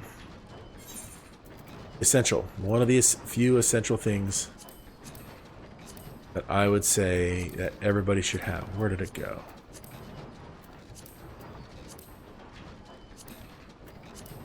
Is it an extra? General, probably. Yeah, there it is. So, materia extraction. So, when you first get a weapon or a piece of armor, it has 0% spirit bond, which is, if you look down below, while the small ones, the first one is conditioned 95%. That's how durable it is. You can always repair things. But there's spirit bond as well. When it gets maxed, you can go to materia extraction, take 100%, knock it down to 0, and you get a piece of materia. Materia are the sockets of this game. See, this one has a 1 slot for materia.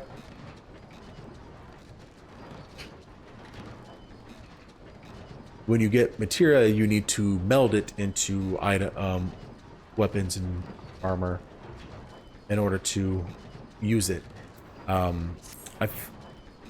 he just said you need to be, either you need to have a certain level of crafting. You need to have any disciple of the hand, which is the crafting ones, up to level 19. And then she will teach you how to meld material yourself. You can always have some a guild member or like a friend meld it for you. Or there are materia melders in towns where you can pay money and have them meld it for you. Obviously, it sounds like the most cost-effective way is to be able to do it yourself, but again, that requires a little bit of grinding in order to get one of the classes up in order to do it. Have you tried any of the gathering or crafting in the game yet?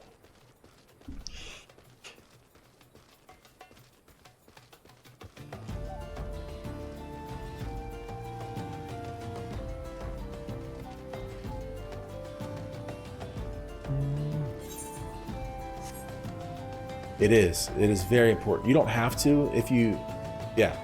I think I told you about it, and you kind of saw a little. I didn't really show you when I was on my other character. Hey, bombs, and I take these them too. But gathering and crafting is like a mini game. When you switch, when you switch to crafting, you get CP, which is crafting points. When you switch to gathering, you get GP, which is gathering points. Those are kind of like they are a resource you can spend to do a number of things. Like you can increase the quality, you can increase how quickly you synthesize, you can decrease how much durability each hit of the synthesization button, that's a big word, will take. Because it's a lot of fun. It's its own thing. Like crafting isn't just hit a button and walk away like in other games. It's actually something you have to pay attention to. You have to do some research on the like actual best combos. And there are better pieces of gear. There's crafting gear. There, like you saw when I switched to the culinarian, I actually had like a chef hat on. That's a piece of crafting gear. And you get more crafting points, and you know they have their own stats. Seriously.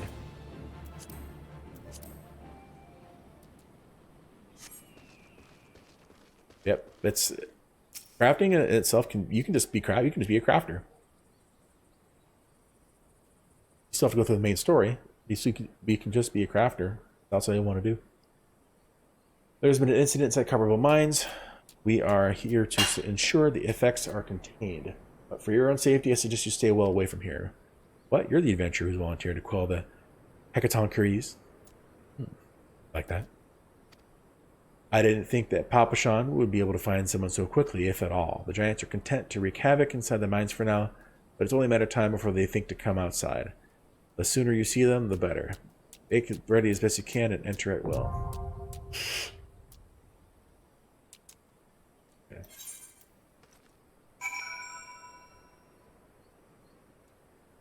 All right. Go ahead and queue up for Copperville Mines.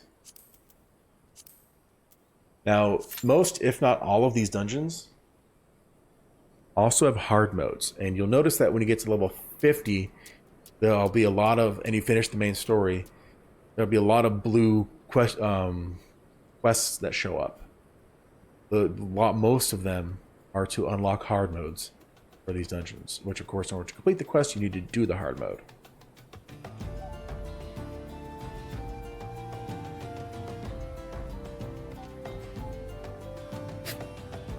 The nice thing about hard modes in this game is it's not like heroic modes or whatever in other games.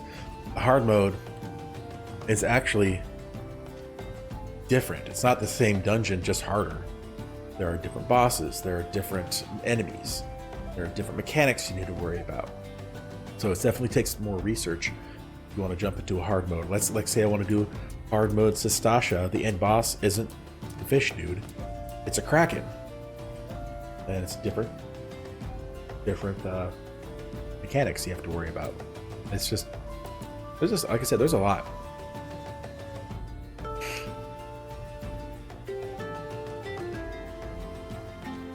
Huh. V evidently looks behind me. It's my rear view. All right, nothing there.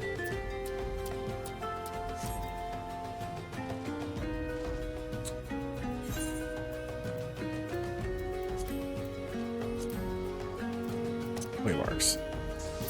Oh man, I'm going to show you what waymarks did. So waymarks, much like signs. Come on, really. You can actually be like, hey, I want to put this symbol right there.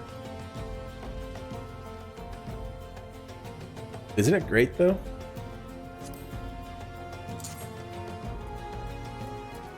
This is really good for raids. Be like, hey, I need team A, you go over here.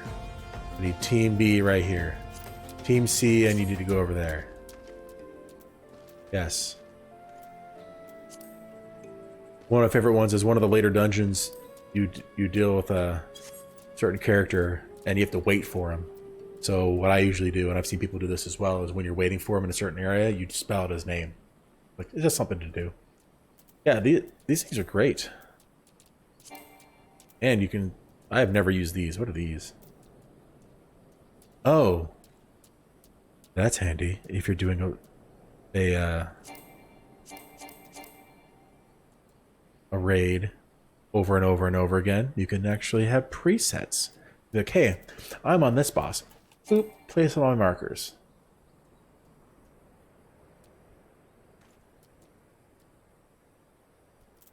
That's fantastic.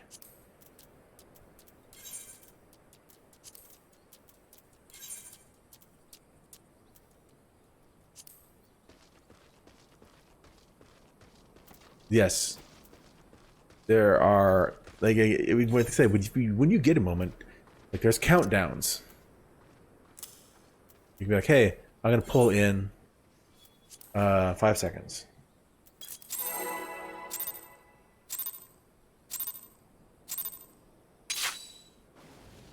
Everybody in your group sees that. You set it to do from 5 to 30. Ah, hit that. Most of these I've seen. Limit break I have on my bars, but a tank doesn't usually do it. It's usually for damage dealers, unless there's like you're having a really bad time. Like if most people are dead and you have max out limit break, a healer can use it and it brings everyone back to life. Being rezzed in this game is kind of fun because when you click res, you res to where the healer is, and you have to like actually have to accept it, and it kind of throws you off.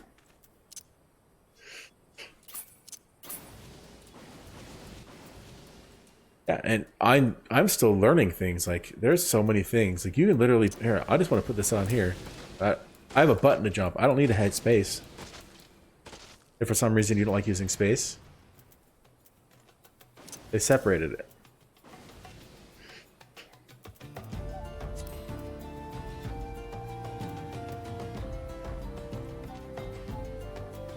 This, you know how you can change the HUD? Well, instead of going in here and clicking on HUD, you can just click that.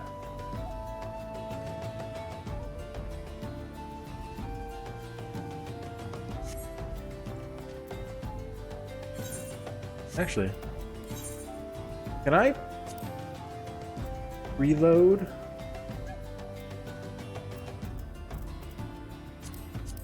And you can have different HUD settings too. HUD layouts for different things. System, hotbars, duty. And you can be very specific. Yeah, I love how it's built into the game as like, hey, you can just mess with this thing.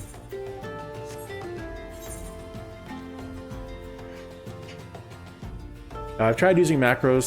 They don't work the same in this as far as I've known, but I usually don't use them very much. Friends list, fellowship finder, emotes. You start off with so many emotes in this game. Here are all the emotes you start off with.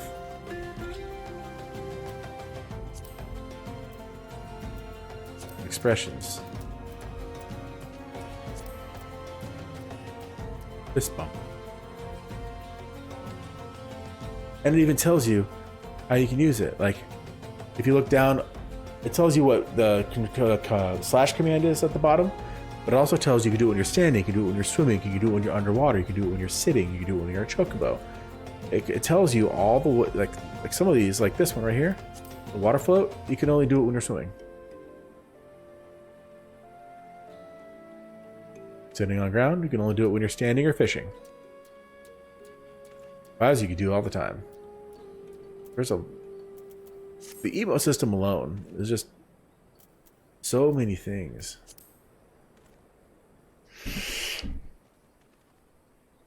Yeah, man, like I said, when you get a moment, you can do a group pose.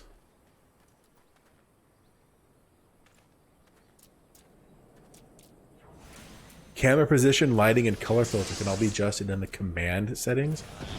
Idling camera. Enable the idling camera.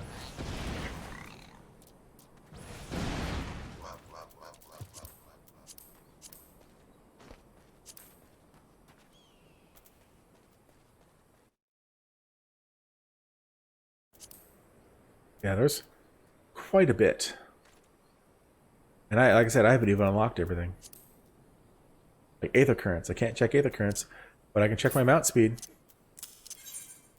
And yes, when you do quests in an area, your mount speed can increase depending on how far you've gone through the quests.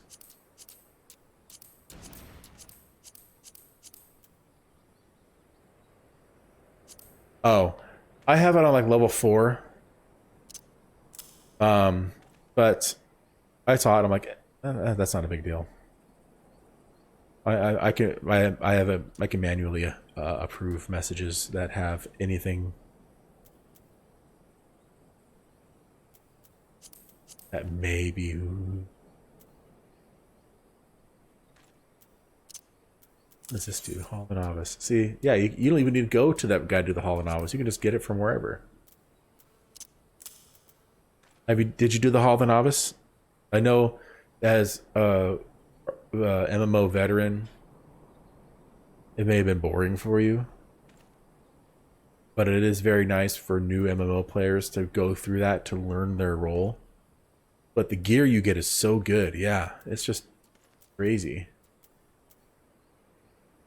Oh, this is good. So let's say you're waiting on a game cooldown, like, oh, you have to do this once per day. You can check the timers of things that actually affect you. Like leave allowance. I haven't done any leaves, so my leaves are at 92. I think 100 is the max. Leaves are like tiny side quests that just you can use to level up. Very nice for leveling, crafting, and gathering. Because it's kind of hard to level crafting and gathering, at least in my experience. Yeah, leaves aren't just for combat. You just don't be like, hey, go kill this dude. It's like, hey, go gather this, or make this. And you just get a bunch of experience for it. Now, the nice thing about gathering and crafting is if you turn in a high quality version as opposed to a regular quality version, you actually get a much larger chunk of experience. All right, here we go.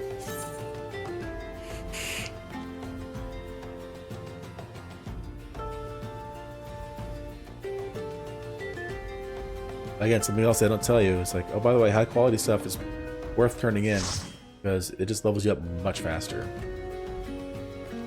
Which is it? I think once you get, yeah, it was. Like I said, right now, healers are in short supply. I think once you get really, really high in crafting, anything that's like below a certain level is automatically crafted at high quality. So if you know someone like that doesn't mind just making stuff for you, so you can just level up quickly, that's a real good way to do it. Well, greetings, traveler. All right. Do this. Oh, I forgot to eat last time.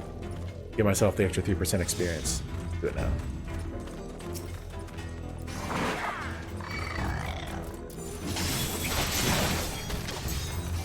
All the little Spriggans.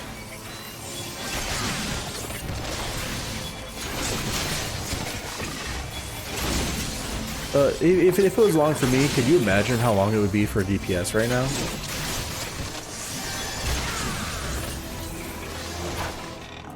Oh, where's that key? Tiny key.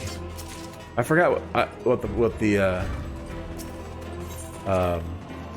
hotkey for. I need to figure it out. The hotkey for automatically interacting is.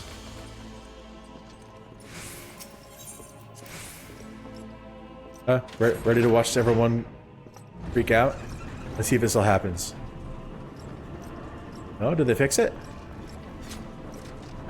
Huh, they must have fixed it.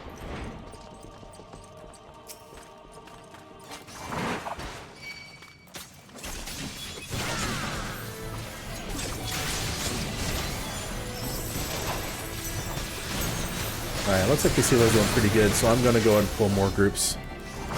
Exactly. Oh, they're casting haste on themselves.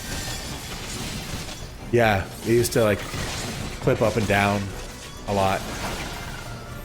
It was pretty funny. It didn't really do anything, it was just a fun little graphical glitch.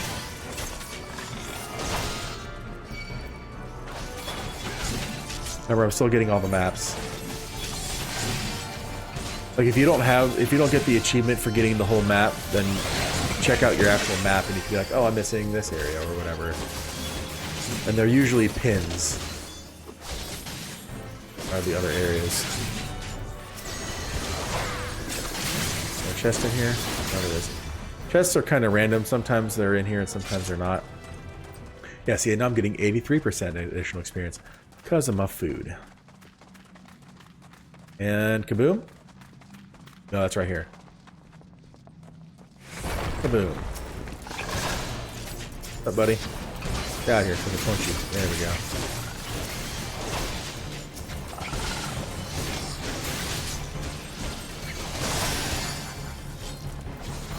Oh, I got it.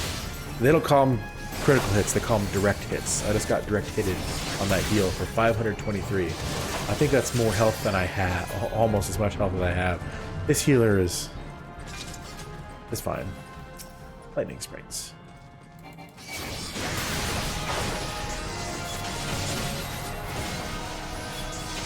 I'm not going to be that bad tank and not use my cooldowns. Kind of have to. I mean, you don't have to, but why make it harder on the healer? Like, I have cooldowns too. Why do I have to make them do all the work?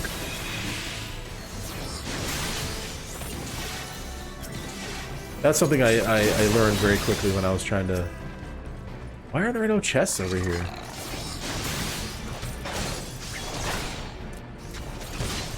I'm wondering. Weird. There's usually chests right there. Yeah, the hard mode on this one is pretty interesting. So you see all these like wooden scaffolds everywhere. There's a fight that you have that starts on a wooden scaffold, like this one that will come up on. It starts on one end, and it'll slowly burn. So you have to keep moving in order to not die from the fire. And you have to beat the boss before you get to the very end, or you lose, essentially. Ah, don't do that. Yes, some of the encounters in this game are... The mechanics are very interesting. There's a lot of encounters that are same old, but there are some that are like, oh, you know, you can't do damage against this guy until you shoot it with a rocket. Or, hey, this guy's going to drop explosive barrels on the ground, and if you hit them, you don't damage the barrel, but you it will go away from you, directly away from you from the direction you hit. You have to hit them all and away from where you are, so it doesn't blow up and kill you.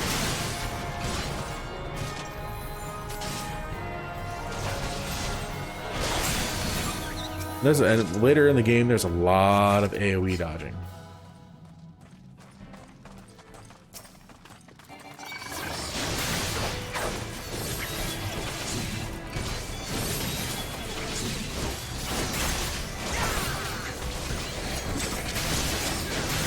Do you care for like spoilers or anything like that? Do you care? Because if not, I'm thinking that it might be a cool fight for you to check out just to see. Okay, yeah, in a second.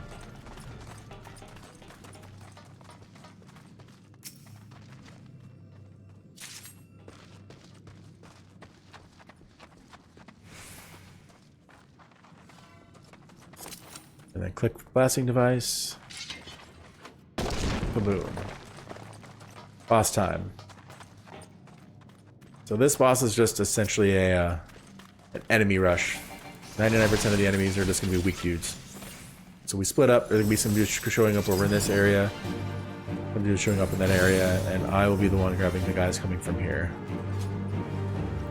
They're so weak that I don't even really need to tank them. We got a Dragoon and a Dancer, so yeah, we're good. I don't even have to do anything.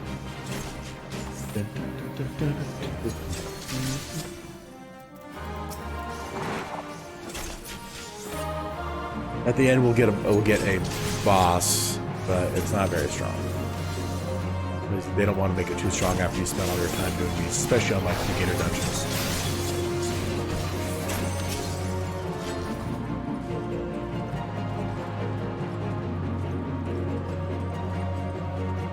There we go. I was waiting for this guy. Come on.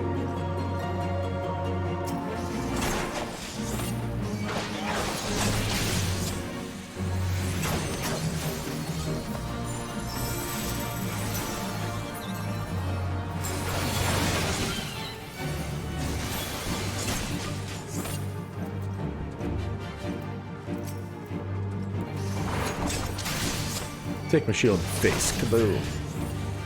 Slippery slicey. Some stabbies going on over here. That was a rogue that had even more stabbies. Uh-oh.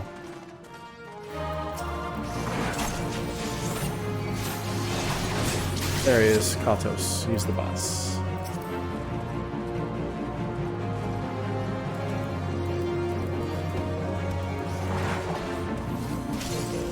Come on.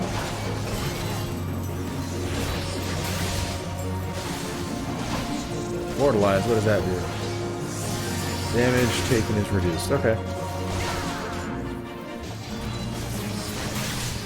Dead. Easy peasy lemon squeezy. Ooh. I can't knead on those. Weird.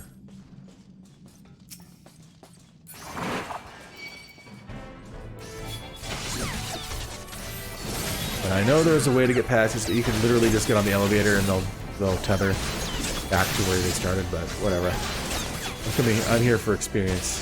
I'm almost leveling up. I'm pretty dang close. Yep, there we go. Level 25.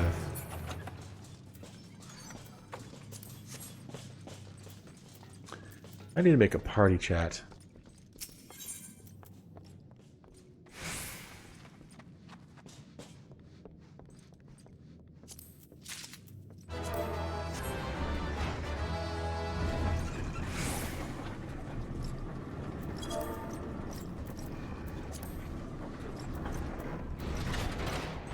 Fix that later.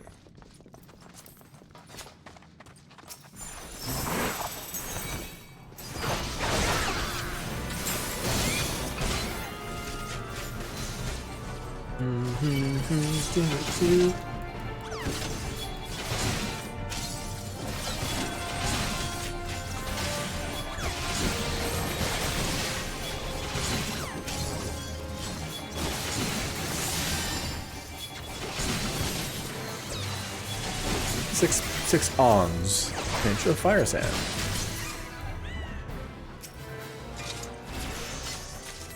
Okay.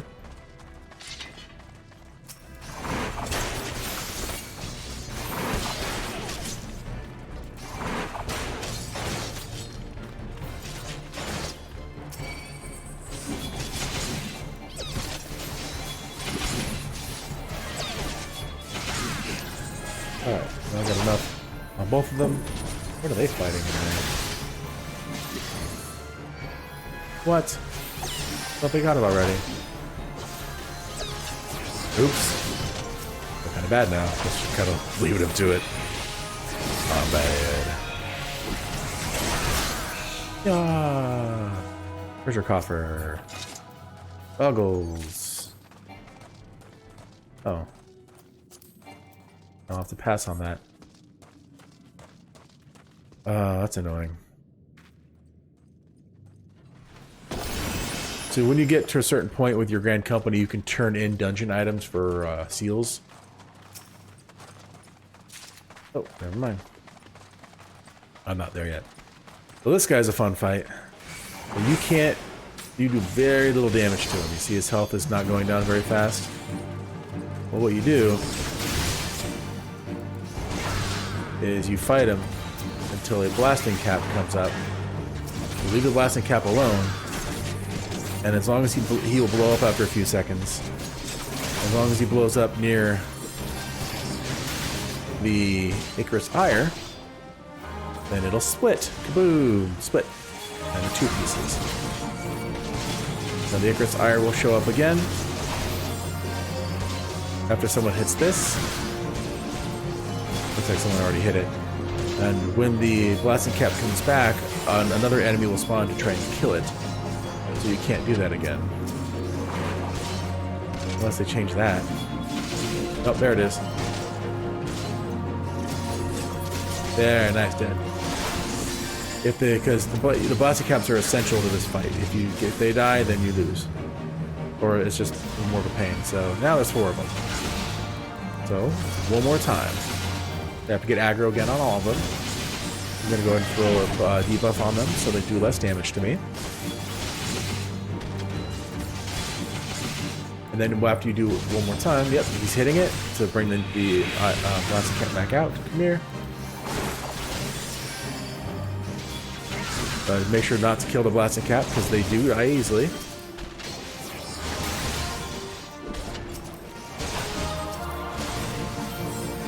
And then after this, we can boom. Come on.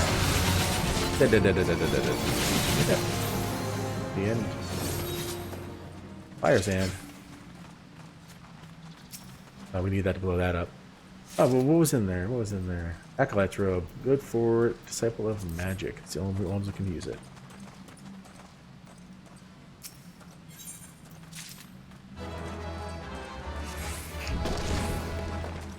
Alright.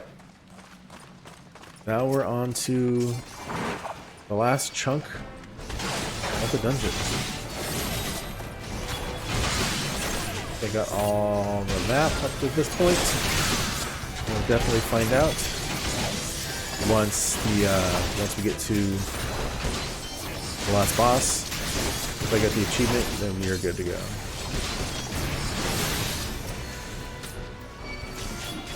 This has a couple routes you can take. This is just one of them.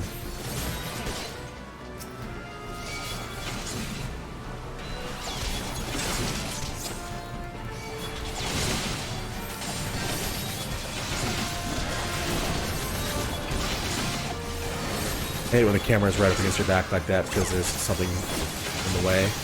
It's hard to see so much. Yeah. There's another chest over here, that's why I picked these guys up. I want to get the chest.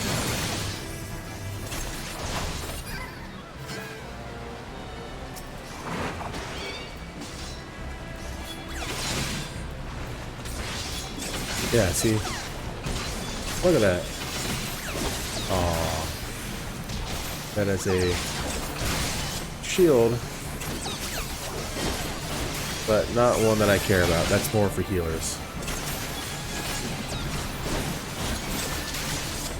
Yeah, mind and intelligence, not something I need. That's fine.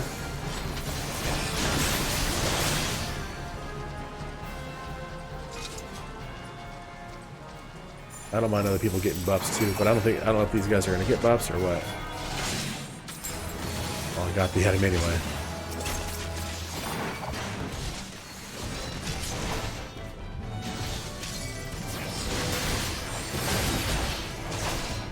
Grand Slam. Let's go to Denny's. Get ourselves food.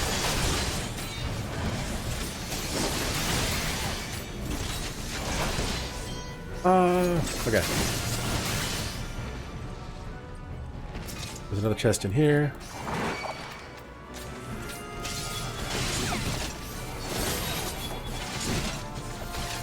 If I leave that there, it's just you can't see anything. How exciting. That one's gonna die. I'm gonna get this chest. Under trousers. Just as good as what I have. Cool. Alright, so this is the last boss area. Now this boss is supposed to like break open a wall and ads are supposed to come through. But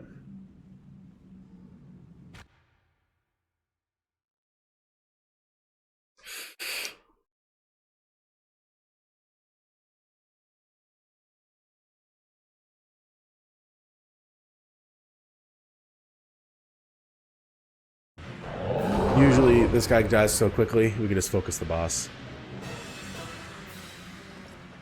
Must pay. Masters must die. Yeah, but again. Fair gigas.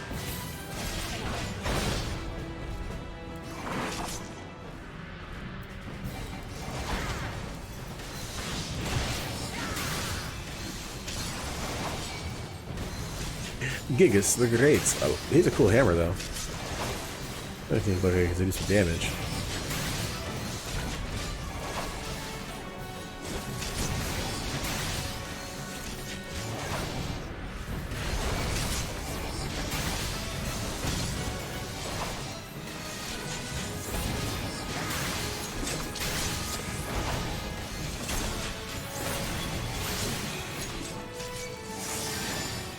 Yes, okay, so that stone servant goes and breaks open the door. The ads get some more ads in.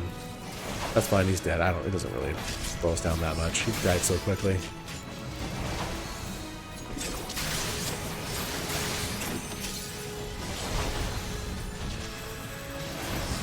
And I'll keep summoning stone servants to go break down that other door.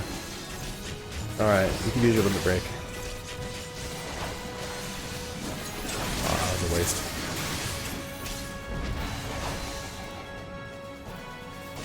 You don't, I will.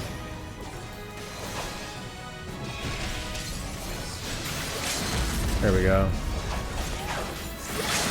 Nice.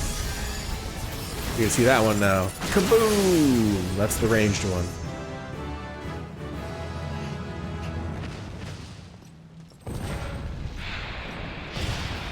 He's okay. Dun, dun, dun, dun, dun.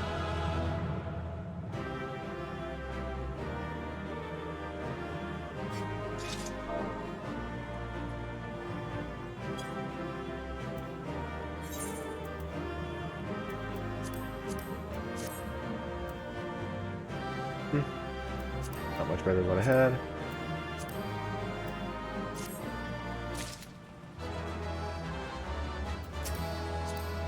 Yep, the Dragoon is his highest level, so that may actually be a buff for him. He just needs to...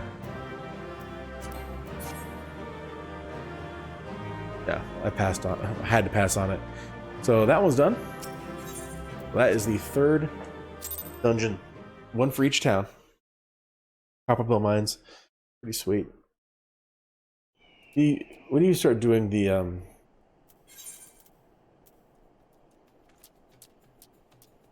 I'm getting enough money. When you start doing the duty roulettes, if you do it once per day, you get a massive experience boost. You'll get tired of them. Some of them are cool. Sometimes you're like, heck yeah, I like this one. But sometimes you get one, you're like, oh no. Like the last two in... I think it's just the last one. Yeah. The last one in the original story was so long that people would quit upon getting into it immediately. They're like, I don't want to deal with this nonsense. Where are we going? Maybe let's just teleport in. And sure, like the first time you go through it, it's really cool. There's a lot of story that happens and a lot of cool things. But about 90% of the people, because you have to do it in a random dungeon, 90% of people have done it so many times, they just rush through it. They ignore most of the enemies. And they're like, you know what, let's just get this done. Sure, you get a lot of experience. A lot. Because it's so long. But, just... sometimes you dread getting it, sometimes you don't. You're like, I just want to do a quick dungeon, you get that? Never mind, not happening. Alright, Payday Mesa. A battle? What? Whatever.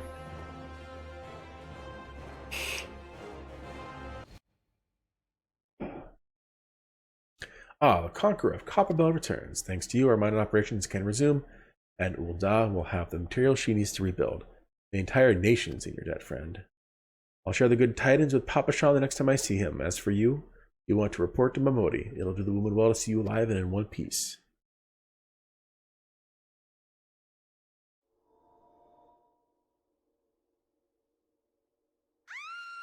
There we go. Someone's going to start a fight. No! Whatever, Darth Vader, no!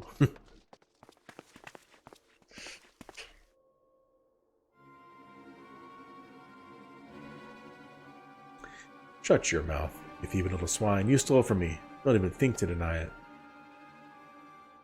Please, sir, I didn't steal nothing. I bought this, paid for it with me own coin. What brought? You refugees are all the same. Couldn't afford maggoty mole meat, much less a choice cut of dodo.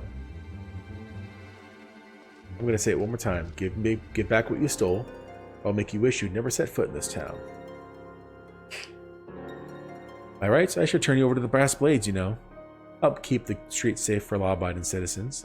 But I'm a reasonable man. If you agree to serve me in whatever capacity I require, the authorities needn't hear of your crime.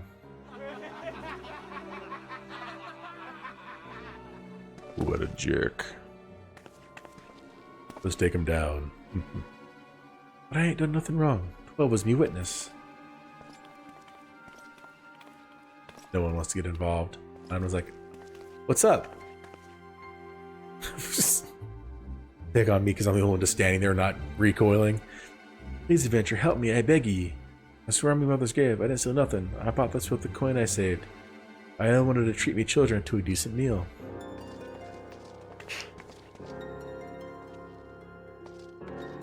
Yeah. And who the hells are you when you're at home? The dog's master.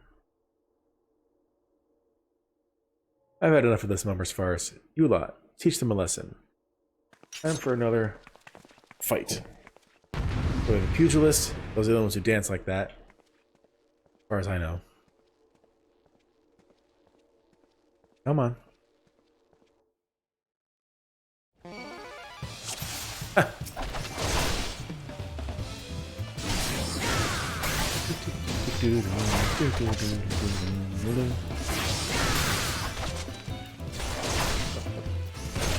Oh, I got a new ability. But I can't use it because it sinked me down. I have to level 26 to use it, and they sink me level 21 because I'm too high for this duty. Not bad for an adventure.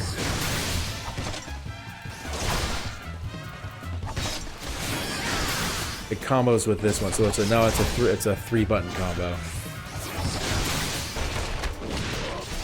Stop, miss. Stop bloody gopping at me. Give me a hand, will you?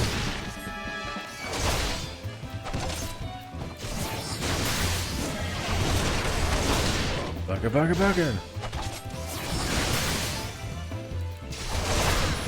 We have a caster back there. I'll take him down next, because he probably has, yeah, no health.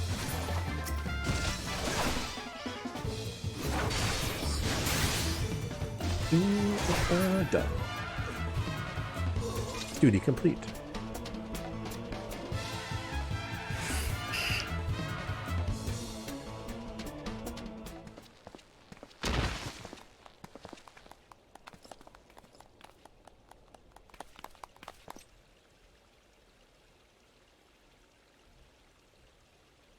No timing, huh? I ain't getting paid enough for this. At all. Hey, where the hells do you think you're going? Thank you, kind adventurer. Thank you thrice over.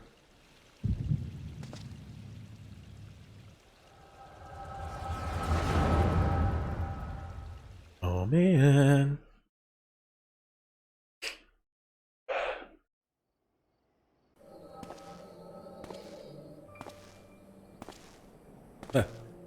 The mind reading music. Bing.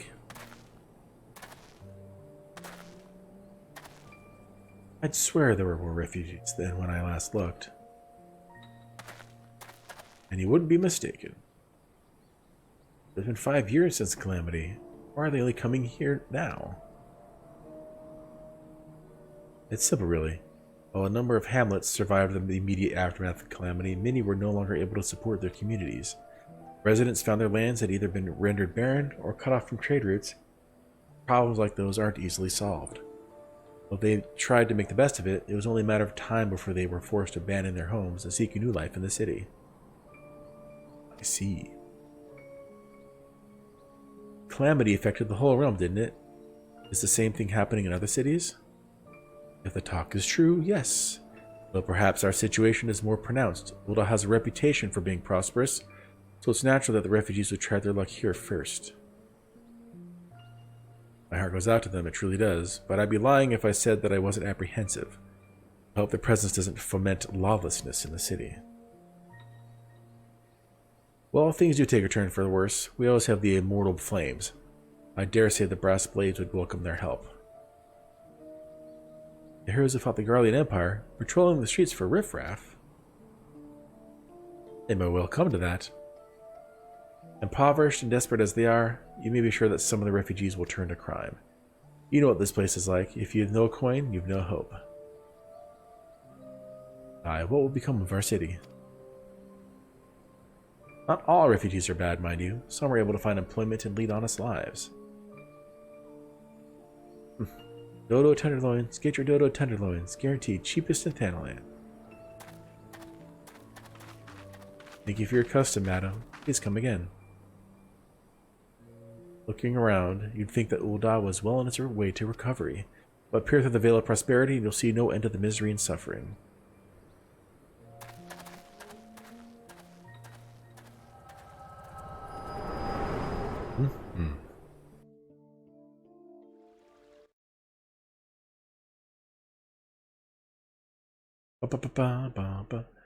Sir, are you all right? Oh.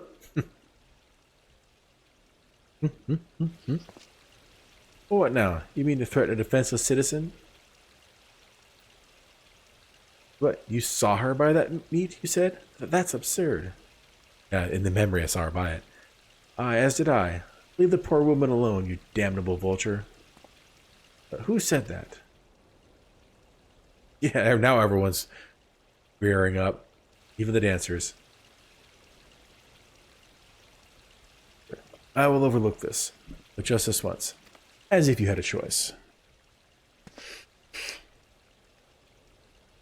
God bless you, adventurer. If you hadn't come along when you did, who knows what the monster might have done. It don't bear thinking about. Bad news.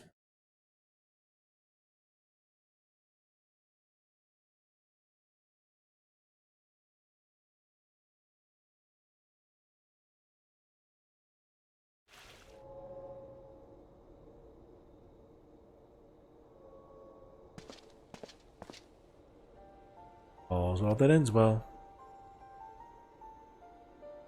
Hey, Thancred, we meet again. Pray do not mistake my intent, for it was always honorable, but I have been watching you ever since you departed Ul'dah. You played the part of envoy to perfection, confident as a man on a diplomatic mission should be, yet unfailingly courteous to your betters. When your travels led you into the midst of danger, you face it without so much as a flinch. You, my friend, are quite a marvel, and I confess to being somewhat in awe of you. I found a couple. But the lavish praise continues. Most of all, I was struck by your readiness to aid those in need. Even when words are all the reward you could expect to receive. Such selflessness is a rare thing in this day and age. What's going on with my lights? They're like flashing. Can you see that?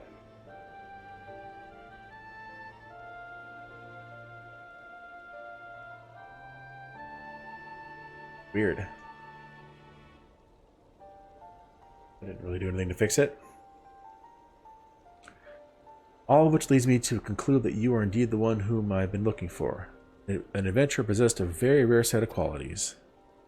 Be sure, you rescued the damsel in distress was more of a happy accident, but rescue her did, and that is what matters in the end. I feel I should mention at this point that I also harbor a burning interest in a certain talent of yours. I speak of your visions. You have been experiencing visions, have you not? Well, as it just so happens that I know a woman who shares your talent. and can help you understand it. She and I belong to the same organization, and we should both be delighted beyond words if you would agree to join our cause. Naturally, there are benefits to being part of such a collective. For one, we should be glad to assist you in realizing your potential as an adventurer. You need not give me an answer now. Think upon it, and if you feel moved to help us, as I pray you shall, speak with Momodi, the ever-lovely and youthful mistress of Quicksand. Later, Thancred. What was I saying before you left? It's been a few minutes. Tell her the Scions of the Seventh Dawn have found their man, and she will tell you where to find us.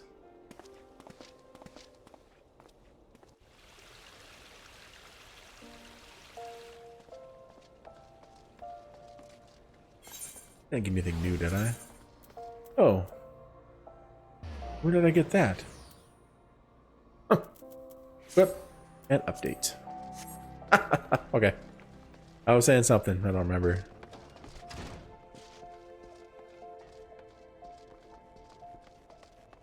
Anything? Oh, so the choker's almost maxed out, 94%. And usually when you max it out, you get some kind of either message or visual to tell you that you've spirit bonded with a piece of gear. Excuse me. Scenes like that are becoming ever more common, I'm afraid. Don't worry though, if you work hard, you'll probably be alright. That saying, if you ever find yourself in a spot of bother, come and see me. There's no go pester me every time you graze your knee, eh?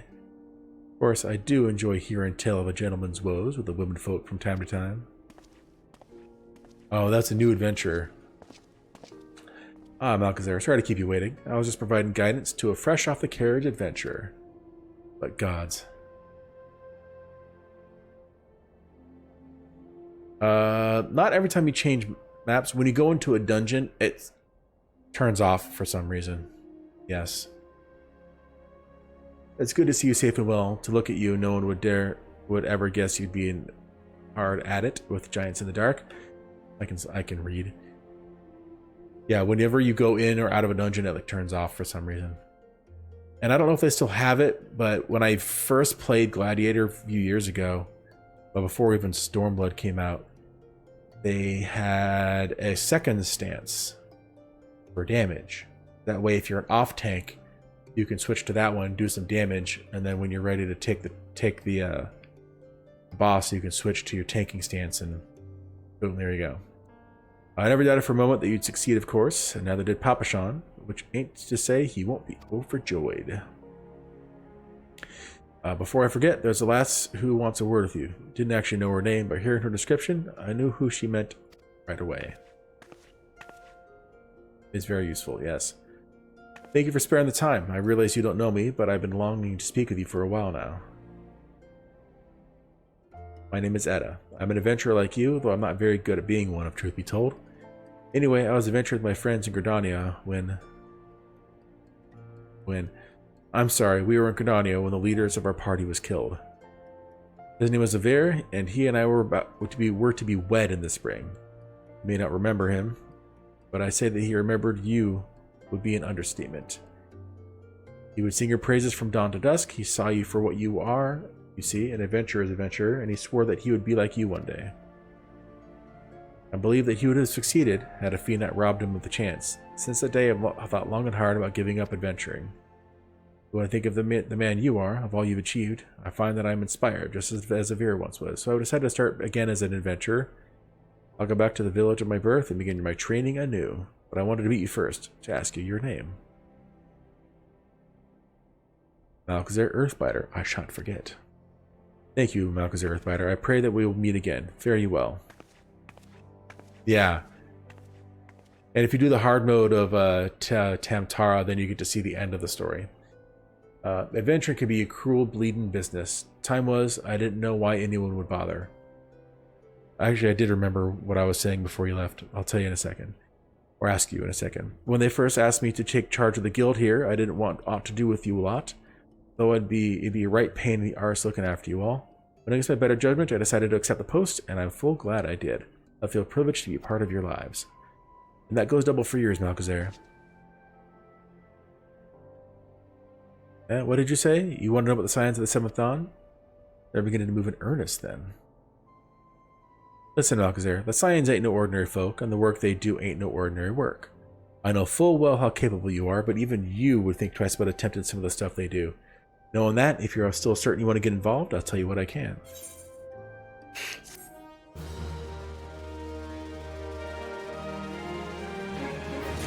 Okay, so what I asked before you went AFK was, do you care about spoilers at all? Because if not, there are tons of fights you can look up just to see how cool they are and some of the mechanics they have. But there's one in particular I was thinking of having you look up if you are interested, of course. I mean, you'll get there eventually.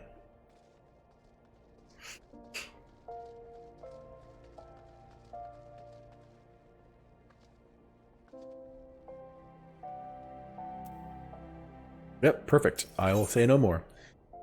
Momodi is ready to tell you what she knows about the science of 7th Dawn. So you want to know more then, do you? Well, ain't that a surprise? I swear, if I painted certain death on one door and limitless wealth on another, 9 out of 10 adventurers would go through the first, and the other bloke wouldn't be able to choose on account of being Ul'dan. Anyway, don't say I didn't warn you. First of all, if you're wondering whether you can trust the science of 7th Dawn, you can. They're good people who have made it their mission to solve some of Eorzea's most pressing problems. Well, experience it for yourself first, and then if you have issues with it, you can look it up. But there, some of the fights have QuickTime events. Not necessarily hit this button, hit this button, hit this button. It's more like spam click as quickly as possible. That's pretty much the only QuickTime event I can think of. And if you know much about MMOs, then you know that a lot of the other mechanics are used thoroughly, like you know, people being marked with the bomb and having to be tethered to somebody in your party and knowing whether or not to get close to them or further away from them, things like that. Of course, that ain't no small task, and so they're always looking for dependable adventurers to join them, or individuals to join them, individuals like you. Now I've been given leave to tell you where to find the Scions, but you must promise to keep this information to yourself. As you can probably imagine, it's something Eorzea's enemies would like to know very much to know. They're headquartered in Vesper Bay, out in western Thanalan. The place you're looking for is called the Waking Sands. Leave your name to whoever's at the entrance, and you'll be let in. You're a man in demand, Malchezair, and the days ahead promise to be busy. But I hope you won't forget your old friend Momodi. Drop in and tell me how you're faring from time to time, you hear? Right, well, I've said my piece. Off you go. Okay. I'm gonna go get my level 25 quest. No, I don't want to become a pugilist.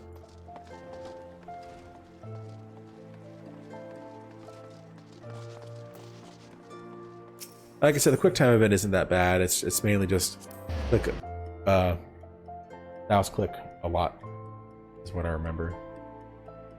Oh, I was gonna set this up too.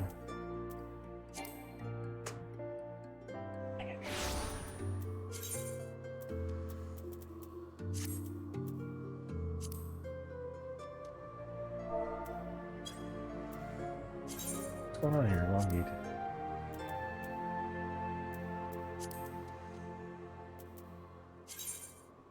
Alright, so party, I just want party. Apply. Perfect. That way when I'm in a party, I can just find their chat real fast.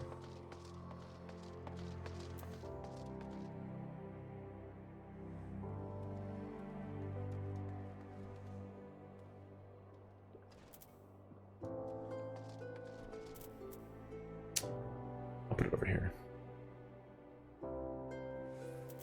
For now. We'll see how it goes. Alright, Mello, what do you have for me now? More upgrades. And even better armor than what I have, like by a lot. And look at all those materia slots. Okay. Very important mission for you. Let's apologize for my earlier behavior. As first sword, my duty is not only to foster your growth as a gladiator, but to also protect you from dangers you're not yet ready to face.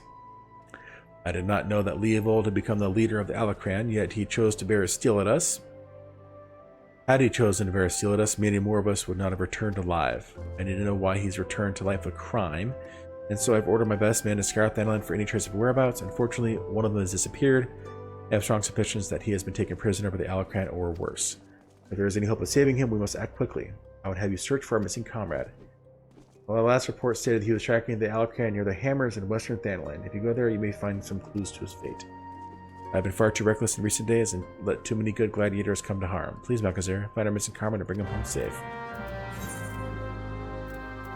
You go to the same spot. Anyway, that's where I need to go for the other quest.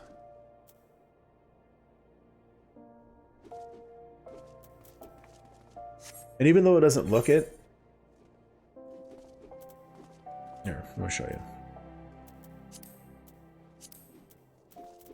The map is all connected. So this is all Thanalan, which is the Ul'dah. So there's Western Thanalan, Central, and Eastern. That's all I've been to so far. Then there's Northern Thanalan and Southern Thanalan, which I haven't been to yet. And then here's where the Golden Saucer is. Over here in Lenosia is where Laminza is. And I've only been to Western Lenosia. Then there's Upper, Outer, Eastern, Middle, Lower. And then, of course, the Wolves Den Pier is where the PvP is.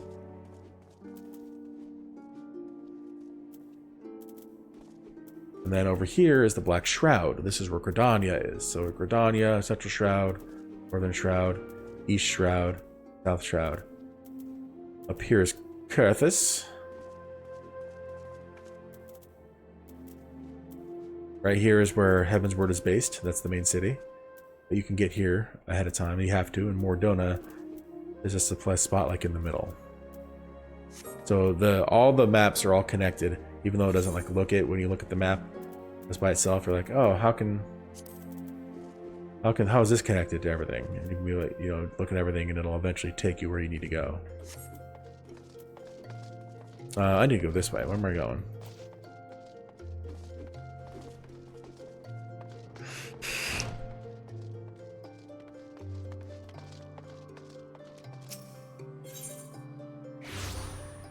So, hang on.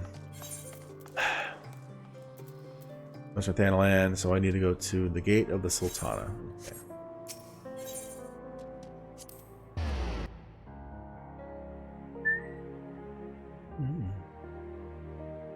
Is it still night out? Yep, that's why it's quiet music.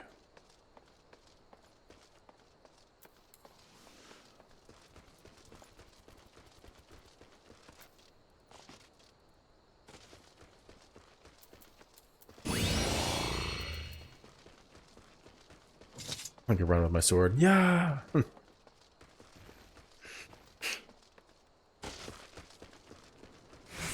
Cactuars. Cactus people.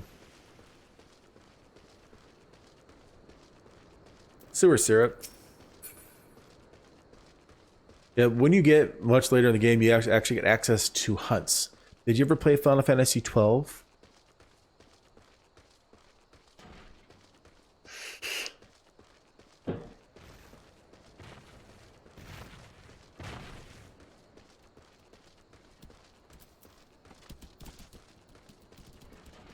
Okay, well, in that game they had a hunt system, which it was limited because it was a single player game. There's only so many hunts you could do.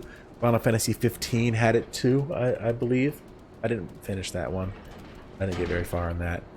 But this one, there are hunts. So there's like B rank hunts, I think, A rank hunts, and then S rank hunts. S ranks are designed for like large parties.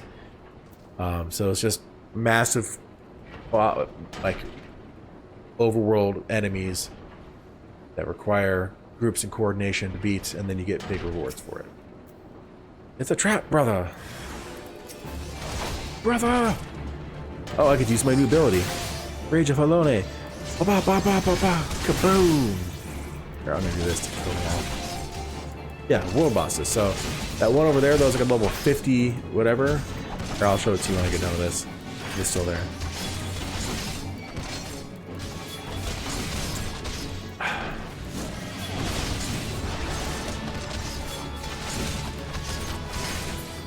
Okay.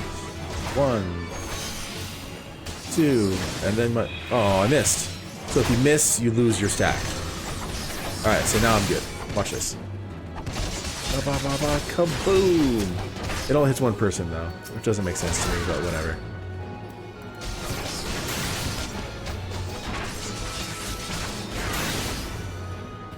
Okay. There's some fighting swordsmanship. Now, because they're Milla, and having the first sword certainly knows how to pick them. Even after all these years, I can't quite bring myself to call her that. See, I still remember when her father first brought her to the guild, a wee lass who cried at the sight of naked steel. But to look at her now, you'd swear she was born with a blade in her hand. Not like she had much of a choice but to rise to the occasion, though, with all the trouble Aldous got into 7 years ago. Hang on a second. Tickle on my throat. Selfish bastard. He should have never. But enough of my rambling. I'll make my way back to the old after a short rest. You go ahead and tell Milla that I'm fine. Okay, so like right here.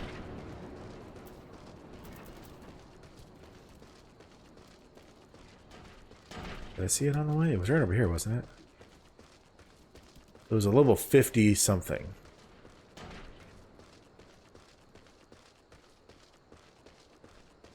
Yeah, there it is.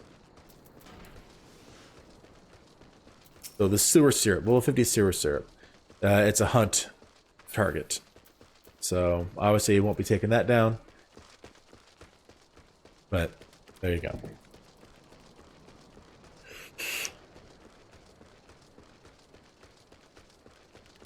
Yeah. Yep. Your main goal isn't to do damage, but at least you have some options, right? Like when I was healing as a white mage, if I didn't need to heal, I would obviously throw the dot on and do some stone until I needed to do some damage. Or do some heals. But the nice thing about those spells is they automatically update, so you don't get like different stone 1, stone 2, stone 3, whatever. It automatically, once you get a certain tiers, it updates itself, so it does more damage for the same amount of mana, I believe.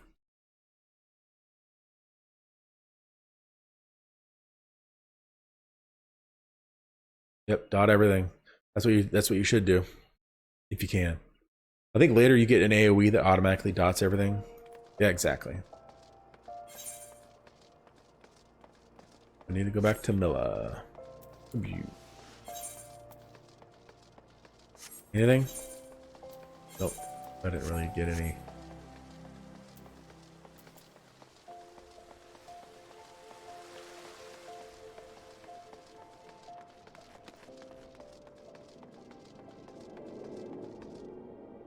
I think you do get some AoE, but I'm not sure when.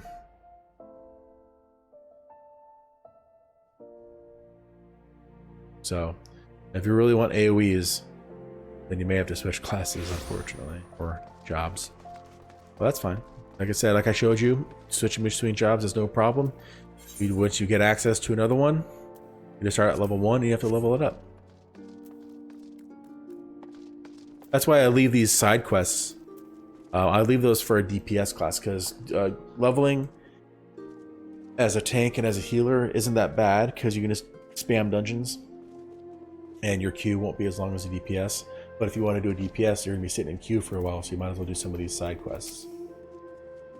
Thank the gods you're alright. I heard all about the ambush at the Hammers. Excellent work. You've been invaluable to the guild, and I cannot thank you enough. In fact, I believe you deserve a much needed rest.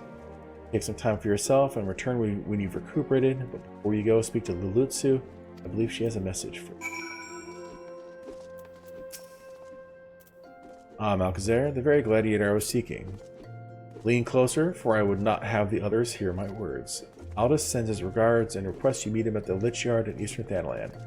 Naturally, I have not divulged this information to the First Sword, as you may have gathered from their previous interactions. She's still rather upset with him, and would likely forbid any further association. Quite understandable, since he has clearly been groomed to become the next guildmaster before that horrible scandal. They would have made such a lovely couple. Forgive me, this is hardly an appropriate topic of conversation. Anyway, you have my word the First Sword will not hear of any rendezvous from me. The Lich Yard, as in the graveyard.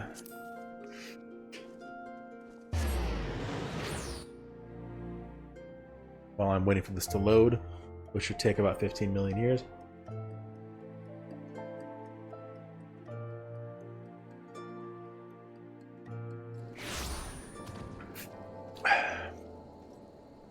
Okay.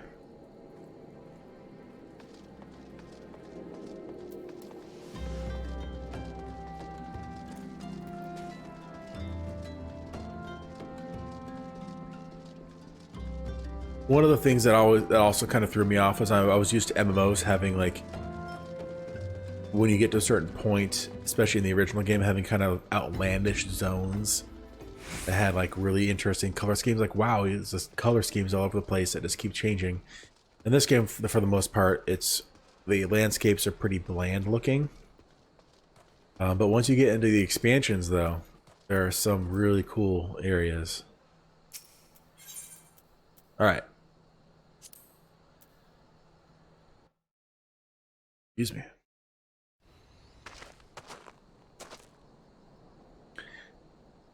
Where have you been? Busy drowning in some sweet young thing's eyes? Well, if that's the case, I understand completely. It's been 7 years since Milla's father was laid to rest here. He was mean and stubborn, an old goat through and through, but gods, when he danced with a sword in hand, it was pure poetry in motion. Milla's right. There was no way I could know what it was like for her back then. Forced to replace her father under such terrible circumstances.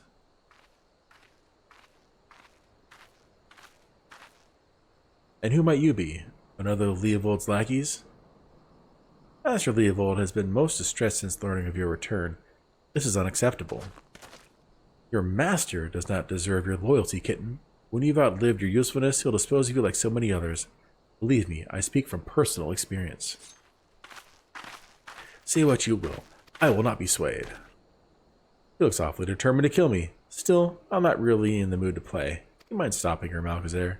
Nod. Get some more nods in. Let's do it. You're not living up to your reputation.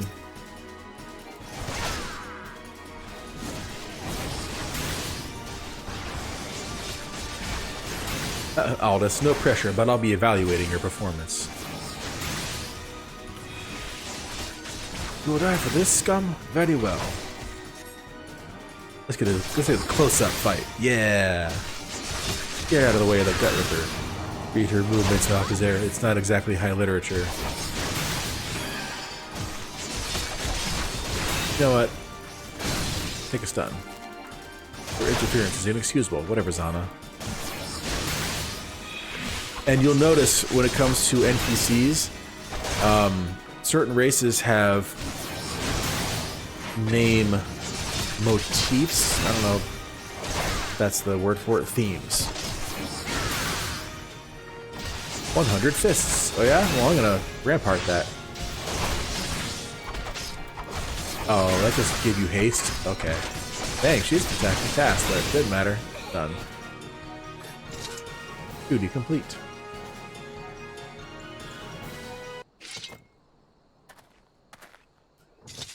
You've gotten stronger. Good. I'm glad Milla has a man like you to rely upon. She's her father's daughter, a leader of men, a true warrior, and an obstinate woman who lets her feelings cloud her judgment.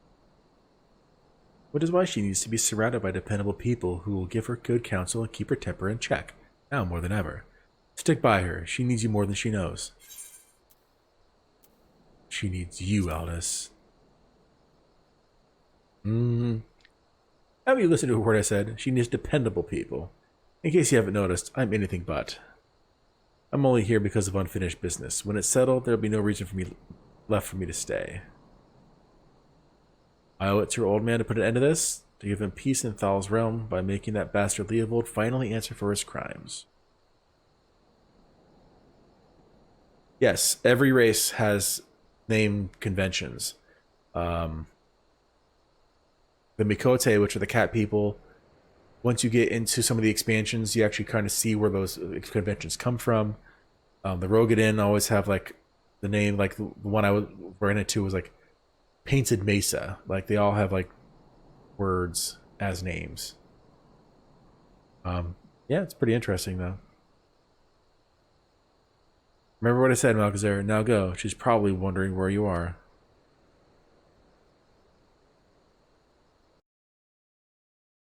I don't really have to go all the way back.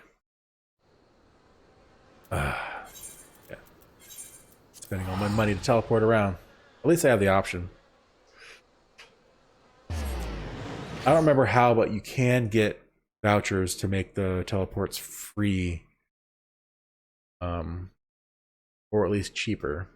But I'm not 100% sure where you get those.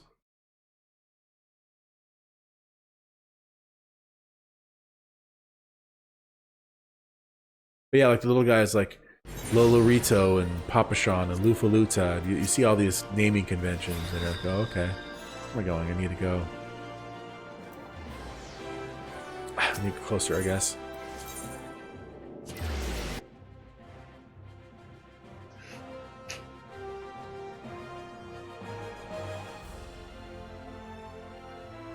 Very much so.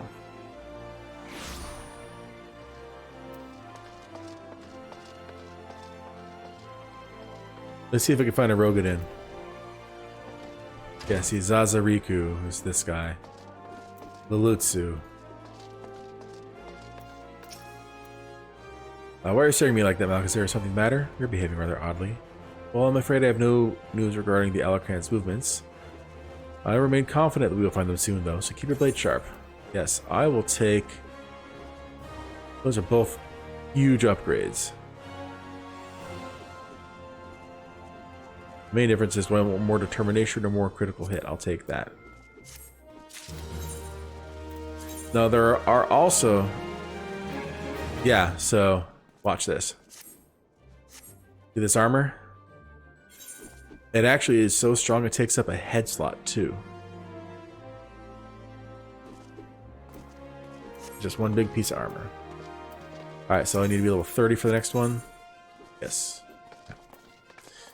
I need to go to Vesper Bay, so let's go ahead and teleport to Horizon. Oh, hang on. It's the day music. Do, do, do. Much more peppy.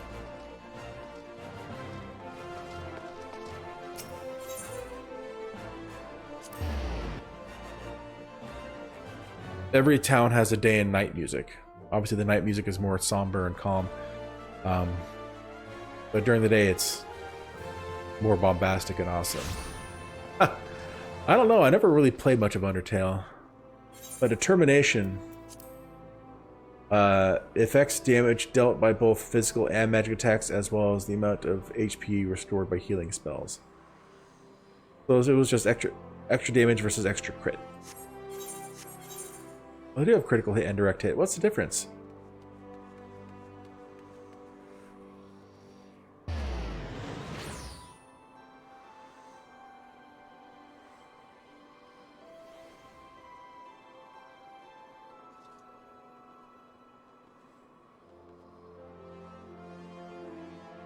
Okay, that's right. There's like 3 tiers of hits. No, you heal for more. As well as the amount of HP restored by healing spells when you're healing other people, I believe. Anyway, so there's like regular hits, then above regular hits are direct hits, and then above direct hits are critical hits. Like when you see damage, I believe direct hits are the one with the single exclamation point, and the critical hits are the ones with the double exclamation point. Anyway, let's get going.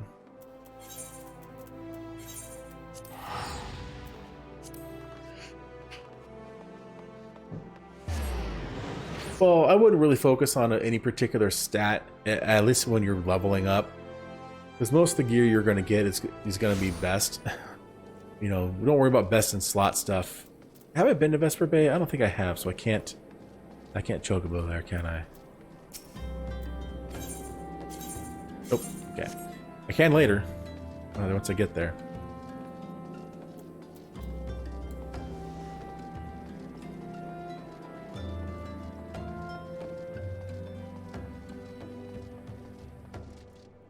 Yeah, the way they word it is kind of confusing. You may be right. It might be you get more healing from spells. Yeah, because healing magic potency is the amount of HP restored via healing magic. So you might be right. You might. So, I mean, there are forums and everything online in order to go in further depth as to what all these things actually are. I'm dropping frames like every couple minutes. It's really annoying. I mean, it's getting better. It started off at like 45%, and now it's down to like 26%. But there we go. Oh, I need to kill these guys. Let's do it. I'm 13 levels above them. It should not take long.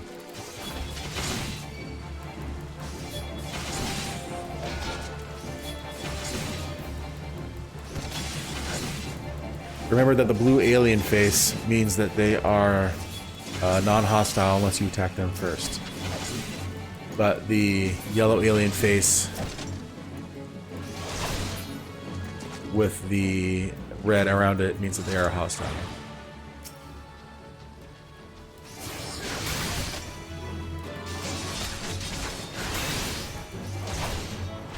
And see, even though I'm like way higher than them, it still takes forever to kill them. That's just the way this game works. It's everything's just slower. Even when you get a mount, you're just like, man, it feels like I'm not really moving that much faster. You see what just happened? Even though... Watch this. Boom, and I walk away. I'm all the way over here and I still hit him. Kind of like the exact same thing as in AoE. It's like as long as you're there, it's not the actual. I can't think of the word. It's not the actual graphic that matters. It's just for this one. It's once you start doing the graphic for the attack, then boom, you're gonna either hit or miss just straight up. And it has nothing to do with where you are. What does this one open up? That one's for dyes. If you want to learn how to dye your stuff, that's how you do that one.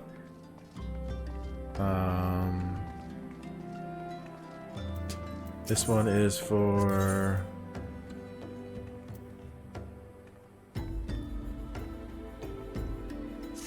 It's just another dungeon. What's this one? Yeah, oh, these are all dungeons I don't have access to.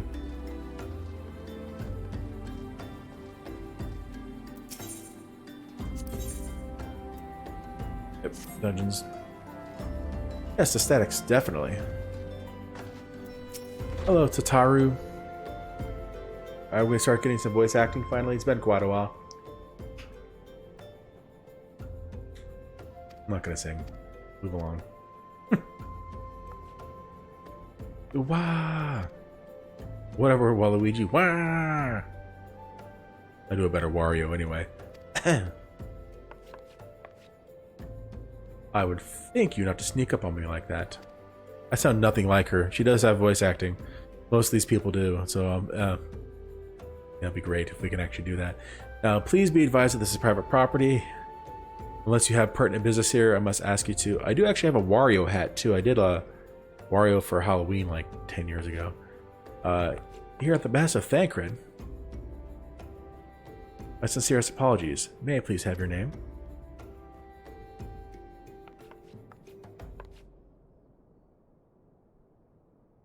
Oh, here you are. I like the option to have a surname. I don't like the requirement. I bid you welcome to the Waking Sands, headquarters of the Science of the Seventh Dawn. My name is Tataru, and I look forward to assisting you during your time with us. Yay! The antecedent is within the solar. I shall let her know to expect you.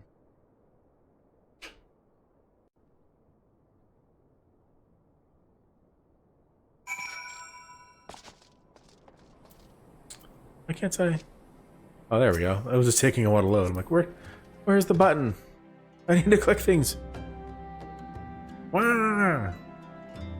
Still try to be relatively quiet. I do have people sleeping, especially the kiddos. You notice I try to be kind of quiet when I play. I take it your mouth is your Earthbiter. Tataru sent word you arrived. Lady Minfilia has eagerly awaited your coming.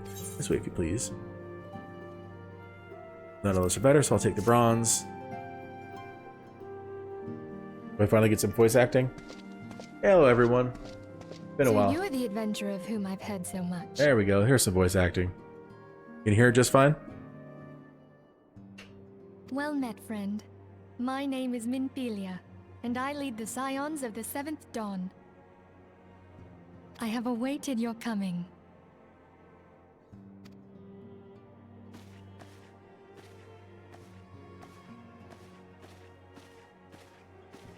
Please, be at ease. You are among friends here. Friends, yes. They're all very important. And you get to work with all of them. It's awesome. So you started off as a conjurer, then you start off in No Gridania. doubt you are ripe to burst with questions. But have patience. All will be revealed in time. Which means that you worked directly with Y'shtola, if I remember correctly. And the one, if you start off in Limsa Lominsa, like as a marauder or as an arcanist, yeah, then you work directly with Ida and Papalimo. First, let me begin by telling you who we are and what we do. But in Ul'dah, you work with Thancred. That's why I know Thancred. We are the Scions of the Seventh Dawn, an order that transcends political boundaries. Our single objective is the preservation of the future of Eorzea. Yeah, I'm not complaining, Hex. Among our gravest concerns are the godlike beings known as the Primals. That's right. That's the other word for them. I couldn't think of it earlier. I remember they also call them icons. Yes. Oh, maybe I was wrong. Maybe Y'shtola is the one from Limsa. Yeah, I think you're right. Papalimo, Palimony. Their existence is a bane upon Eorzea. Nay, the world at large, and we have striven to find a lasting solution to the threat they pose. No worries. I know who you're talking about. Oh, yeah? Our order Autocorrect. is home to a number of individuals who, like you, possess a rare and special talent.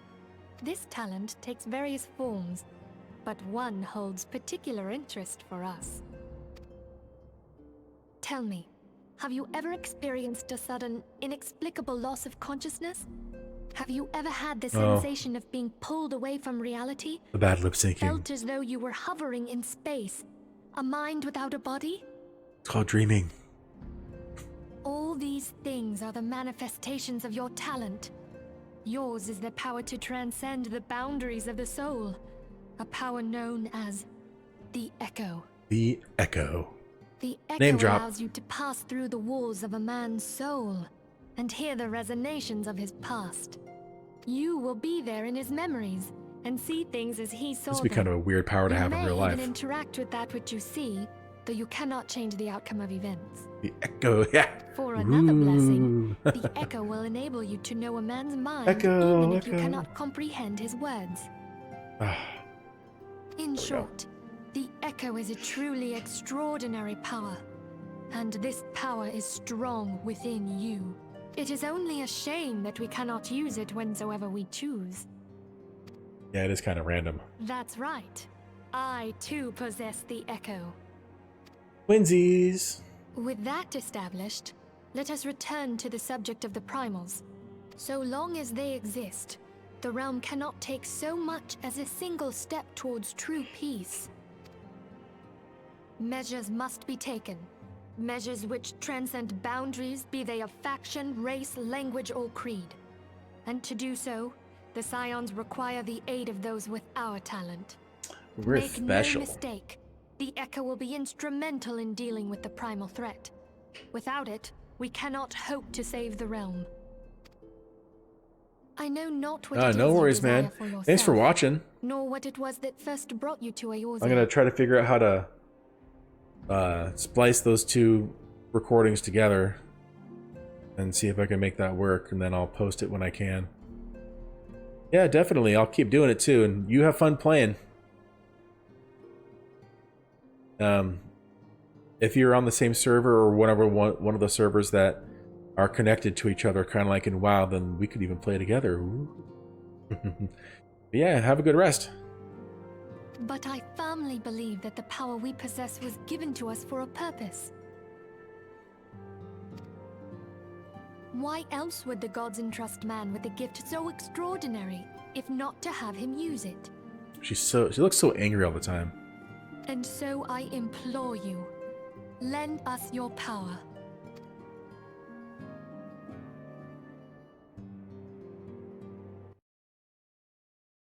Oh, now the voice acting's over. Ah, I clicked away, so now I can't hear it. I'll read it. Naturally, your aid will not go unrewarded. We are fortunate to have a number of influential allies, and at a word from me, they will gladly afford you certain privileges that might otherwise be denied to you. The right to employ retainers, for example. That's right, I get my retainers. Are you familiar with them? They are individuals who may be relied upon to manage your assets and belongings on your behalf. Why don't they do a little bit more voice acting to have a little bit of everybody? You get it eventually, but... The papers you requested, my lady.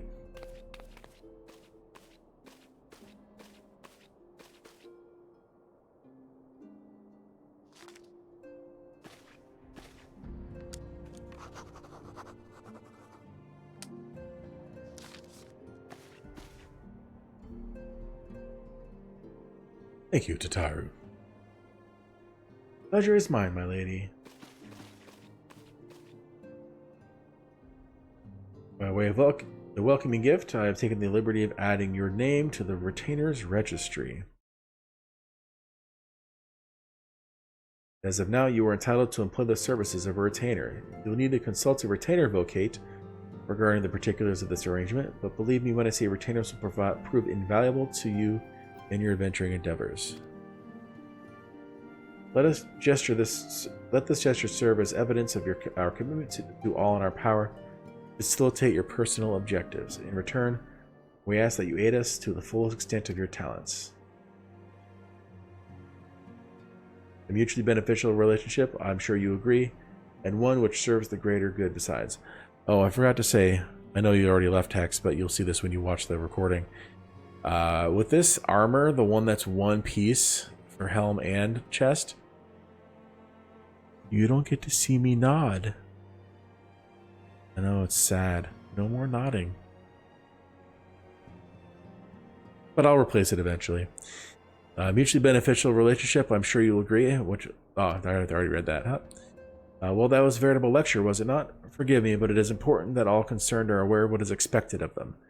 Now you know our purpose and what we can offer. I invite you to consider joining us. When you have come to that decision, you may tell me without fear of censure. In good faith, I will entrust you with our order's password, which our members use to reach one another in the field. It is Wild Rose. Pray keep it safe.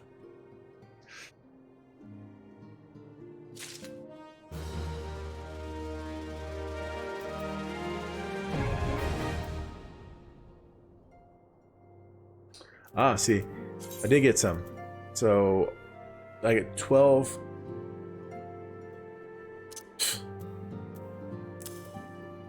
Remember getting those? That must be new. It's very much easier. I don't have to worry about this.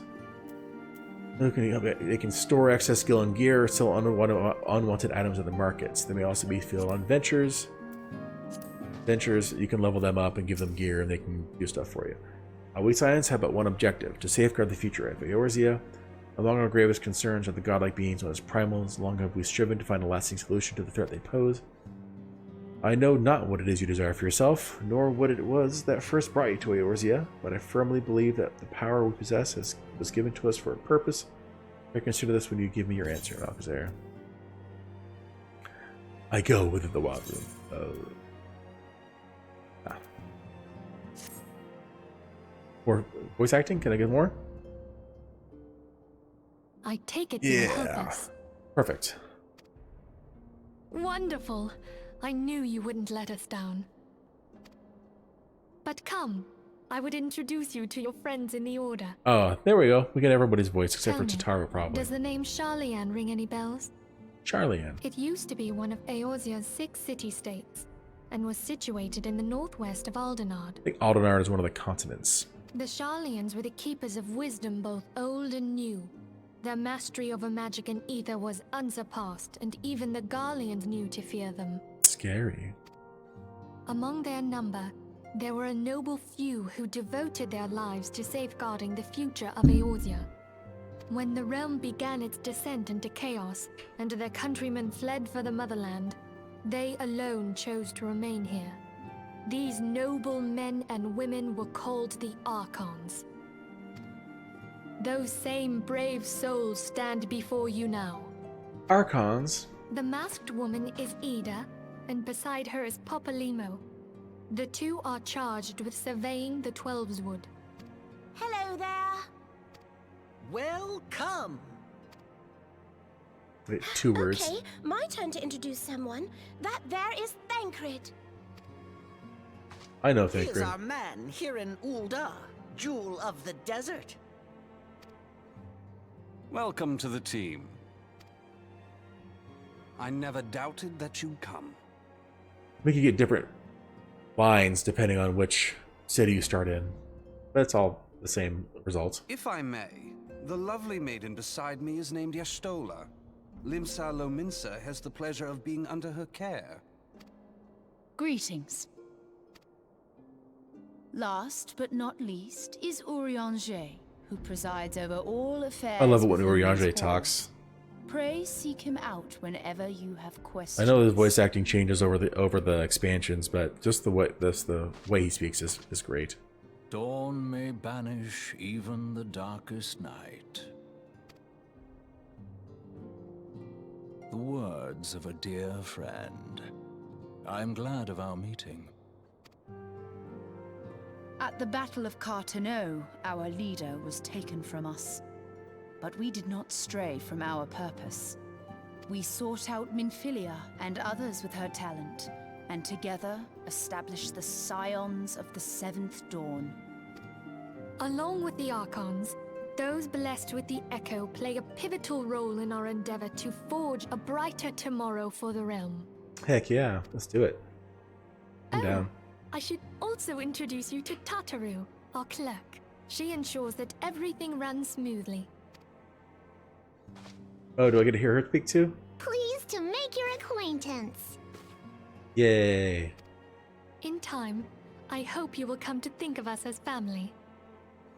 Now I've heard them all. Without further ado, I would assign you your first task. Urianger, have the documents arrived from the students of Baldessian? Aye, my lady. They arrived but recently.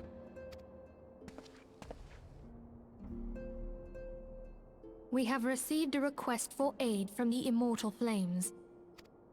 Thancred, would you do the honors?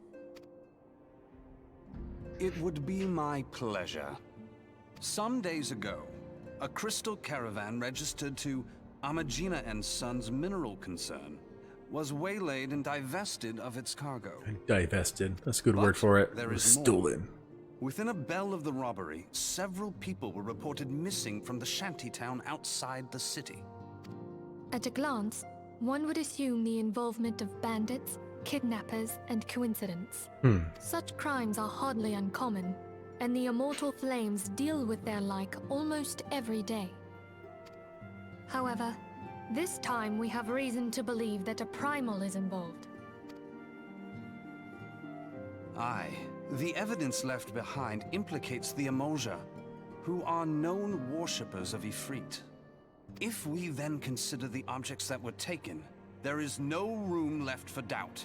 The crimes were committed in the name of a primal. The name of a That you primal. may better understand the nature of our Ifrit. struggle with the primals, I would have you play the leading role in this investigation. You have my thanks. If there is aught you wish to know, I recommend you speak with Thancred. He is well versed in the affairs of Ul'dah. Ever at your service, dear fellow.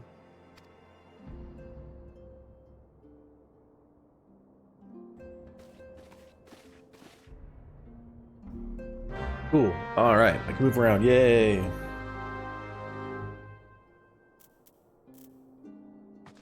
Oh, there it is.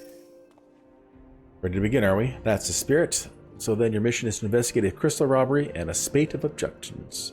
I can speak. It's getting late. Crimes you believe to be connected, assuming we are correct, it is like that any discoveries you make in relation to one will further our understanding of the other. Since the attack on their caravan, our friends of the Amagina and Sons Middle Concern have doubled the security over all their shipments. In light of this, it is my judgment that the abduction should be our priority. According to our preliminary findings, the majority of the missing were last seen in the vicinity of Camp Drybone, though that would seem a fine place to begin. A fellow by the name of Isambard serves as the camp's de facto leader. Pay him a visit and see that he gives us his full cooperation. Disappear.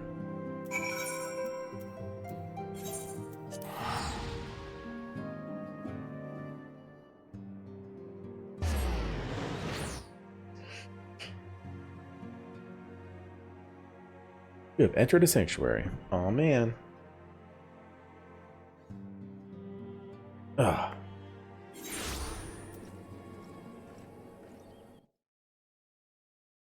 Okay. Where is this embodied? Right over there.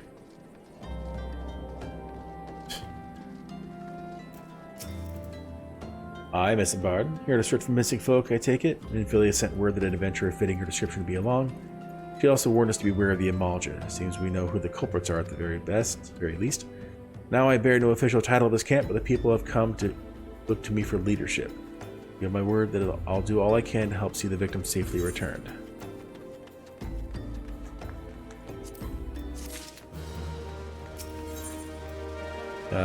Isambard is seeking help to solve a mystery of missing persons. Let's get right to it then. Minfilia names the Amalja culprits in all this. You would do well to investigate them first. Much harm has been levied in these lands by Amalja hands. The flames burn where they might. Their light cannot stay the darkness at all places at all times. There have been brutal murders of callers at the church of Saint Adama Lendama. Innocents wishing no more than to pay respect for the dead. Poor souls deserve a proper burial. I would see to the deed before mongrels catch their scent, but I know not if the Amalja still linger. Would you secure their remains for me, friend? You'll find them on the eastern road. 12 willing, you may even come to learn something of what the Amalja seek in this area. I'm reading too far ahead. Let's just go... this way. Yeah, getting out of this camp's kind of weird. Like, I want to go south, so I need to go east. Or west. Dang.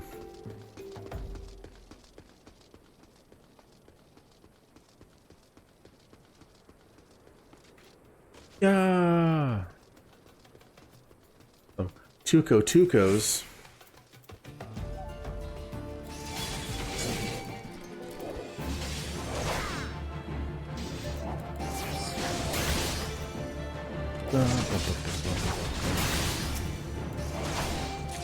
And you get 3 of these. Still on that hunting report or the hunting log. Okay. I sense a hostile presence. Amalja Ravager. Yeah, I can fight these guys finally. Yeah.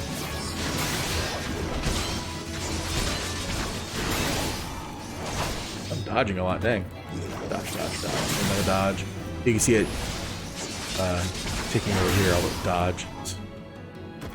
Okay, so interacting with the corpse.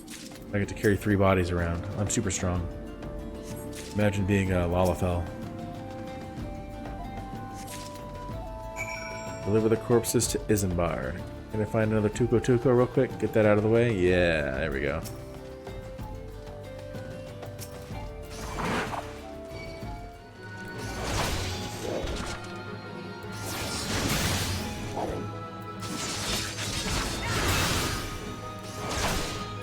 Cool. And done.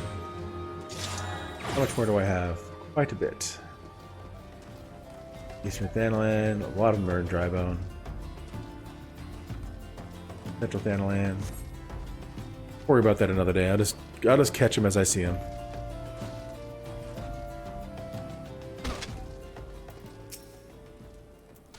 And it's good to see you returned. Were you able to secure the remains of our fallen? This poor soul appears to have been ravaged by an Amalja before sitting to rot for several turns of the sun. Hand over the 3 flowers. With the bodies given back proper to the earth, the souls will find their way across the other side. You have done a noble deed this day, I thank you. Now then, what of the Amalja? Did you see any? Surely such massive monstrosities as they cannot conceal their presence, much less take their quarry unawares. So there were Amaljas remaining after all. I feared as much. Their part in the lowborn disappearing is all but confirmed, but I sense there is more to this than meets the eye. The occasional Amalja raiding party would not account for people going missing in these kinds of numbers. The total is too great, and the questions too many. It would not surprise me in the least to learn of another hand in this. But whose? Countless travelers pass through Drabone every day, and even if it were one among them, how would we best discover who may be implicit in these vanishings? Level up. I don't have any new gear, do I? I will update this set. There. What? Helm? Oh, because I don't have a helm. Yeah. This is the fun part. It's like I want to wear. If I want to put a helm back on, I need to find a piece of armor and a piece. Body armor and head armor that the stats are greater than that one. I should have picked the legs. It would have been easier. Oh well. Actually, I think they're the same way. If I get the legs, it covers both of those. So having the same issue. What say we turn an eye to the common folk themselves? It may be among them that we find the reasons for these vanishings. We'll forbid it be so. There is a merchant by the name of Ungust here, who was born here in Drybone and grew up in the Golden Bazaar. A rough character, but he knows the people here better than anyone else. I'd wager he's at the inn, quaffing away the day's earnings. Here, I'll write a note for you to show him, else he's not like to speak to you.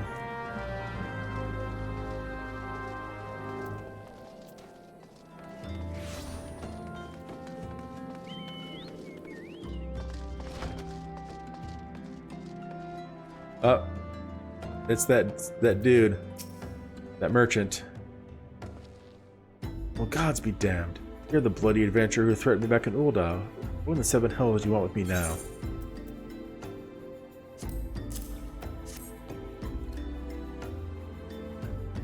Oh, I'm enjoying it thoroughly. This isn't my first character. My highest character is level 72. I'm just doing this because this is my first time actually recording it. Well, this is my third recording. Trying to like explain mechanics as I run into them, and record mainly the story. I'm ignoring most of the side quests except for like the New Adventurers Hall and the Gladiator quests. So, you know, I'm still enjoying it. I played through the first couple of expansions a couple times, and it's still a lot of fun. Dear friend, missing people, please help. Yours, Isambard. You play it pretty often? Folk around here are as wary as they come. They'll turn tail and run if you so much as pass wind nearby. Played them all for fools and coaxed some hard labor out of them, I did. If anything, they're even more timid than before. But with all the disappearances, you can talk to yourself if you don't believe me. I'm gonna talk to quite often, yeah. I used to play it a lot.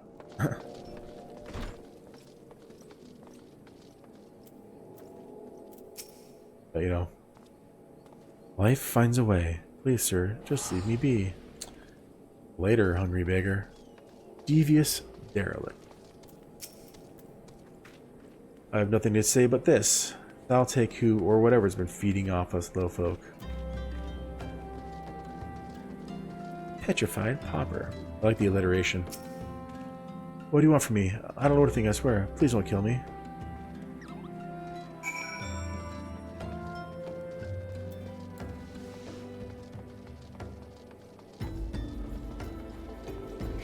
Well, that's cool. This game's really fun. You know, it's not flawless, but I do enjoy it thoroughly.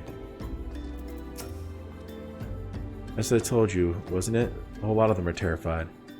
There's Mataka folk getting abducted, but if you ask me, they simply up and move onto a better place. This place isn't exactly Costa del Sol, if you know what I'm saying. Disappear again. Alright, well, Isambard, I'm coming to talk to you again. I'm also redoing this because I heard that I don't know how long ago, maybe a year, I don't know, a few months, I don't know, something. They changed the number of required main scenario quests that are needed to actually get anywhere. I'm kind of curious to see what they cut out. Welcome back, Malkazar. Have you learned aught of import? I see. I suppose I should have expected as much from Ungust. Well, another thought occurred to me in your absence. The common folk are nothing if not fervent in their religious beliefs. Perhaps if they speak freely to their gods, then the clergy may know something of use.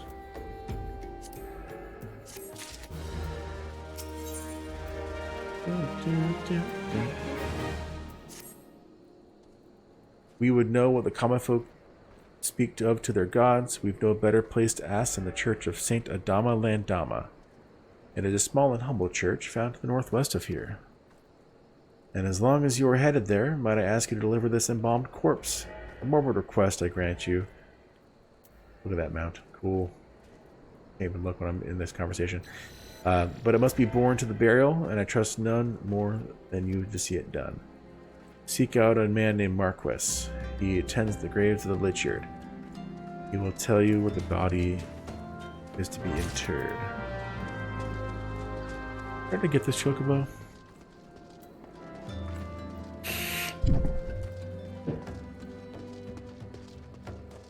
I think I did. Let's check in this. Oh, there we go.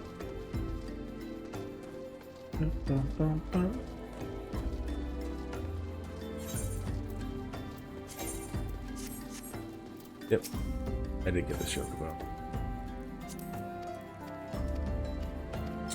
What a waste, sorry. I know all about chocobo porters. Fly away. I also know they added flying to the original zones, but I don't know when they did it and when you get access to it. Aha. Did I get any? Nope.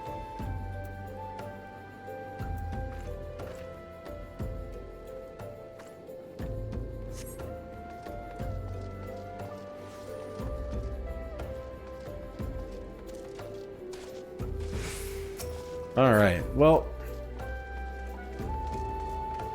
sorry to say, I know you just showed up, the armor burner, but my stream time has come to an end. I stream every Saturday, 8:30 to midnight Arizona time. I do Final Fantasy XIV and I record it. I do also stream and record other games as time allows, but there's no set schedule for that. I do Hollow Knight randomizers sometimes, and I will probably continue to do those because I do enjoy those thoroughly. If you like what you see or you want to see more next time, it would be fantastic if you threw me a follow. It helps me out a lot and it is free for you. You can also find me on YouTube where I upload all these videos under the name of Malkazar. No apostrophe, because they can't put apostrophes in those names.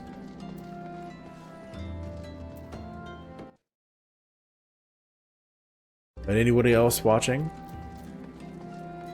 and I certainly do appreciate it. You guys have a great evening. I'll catch you next time.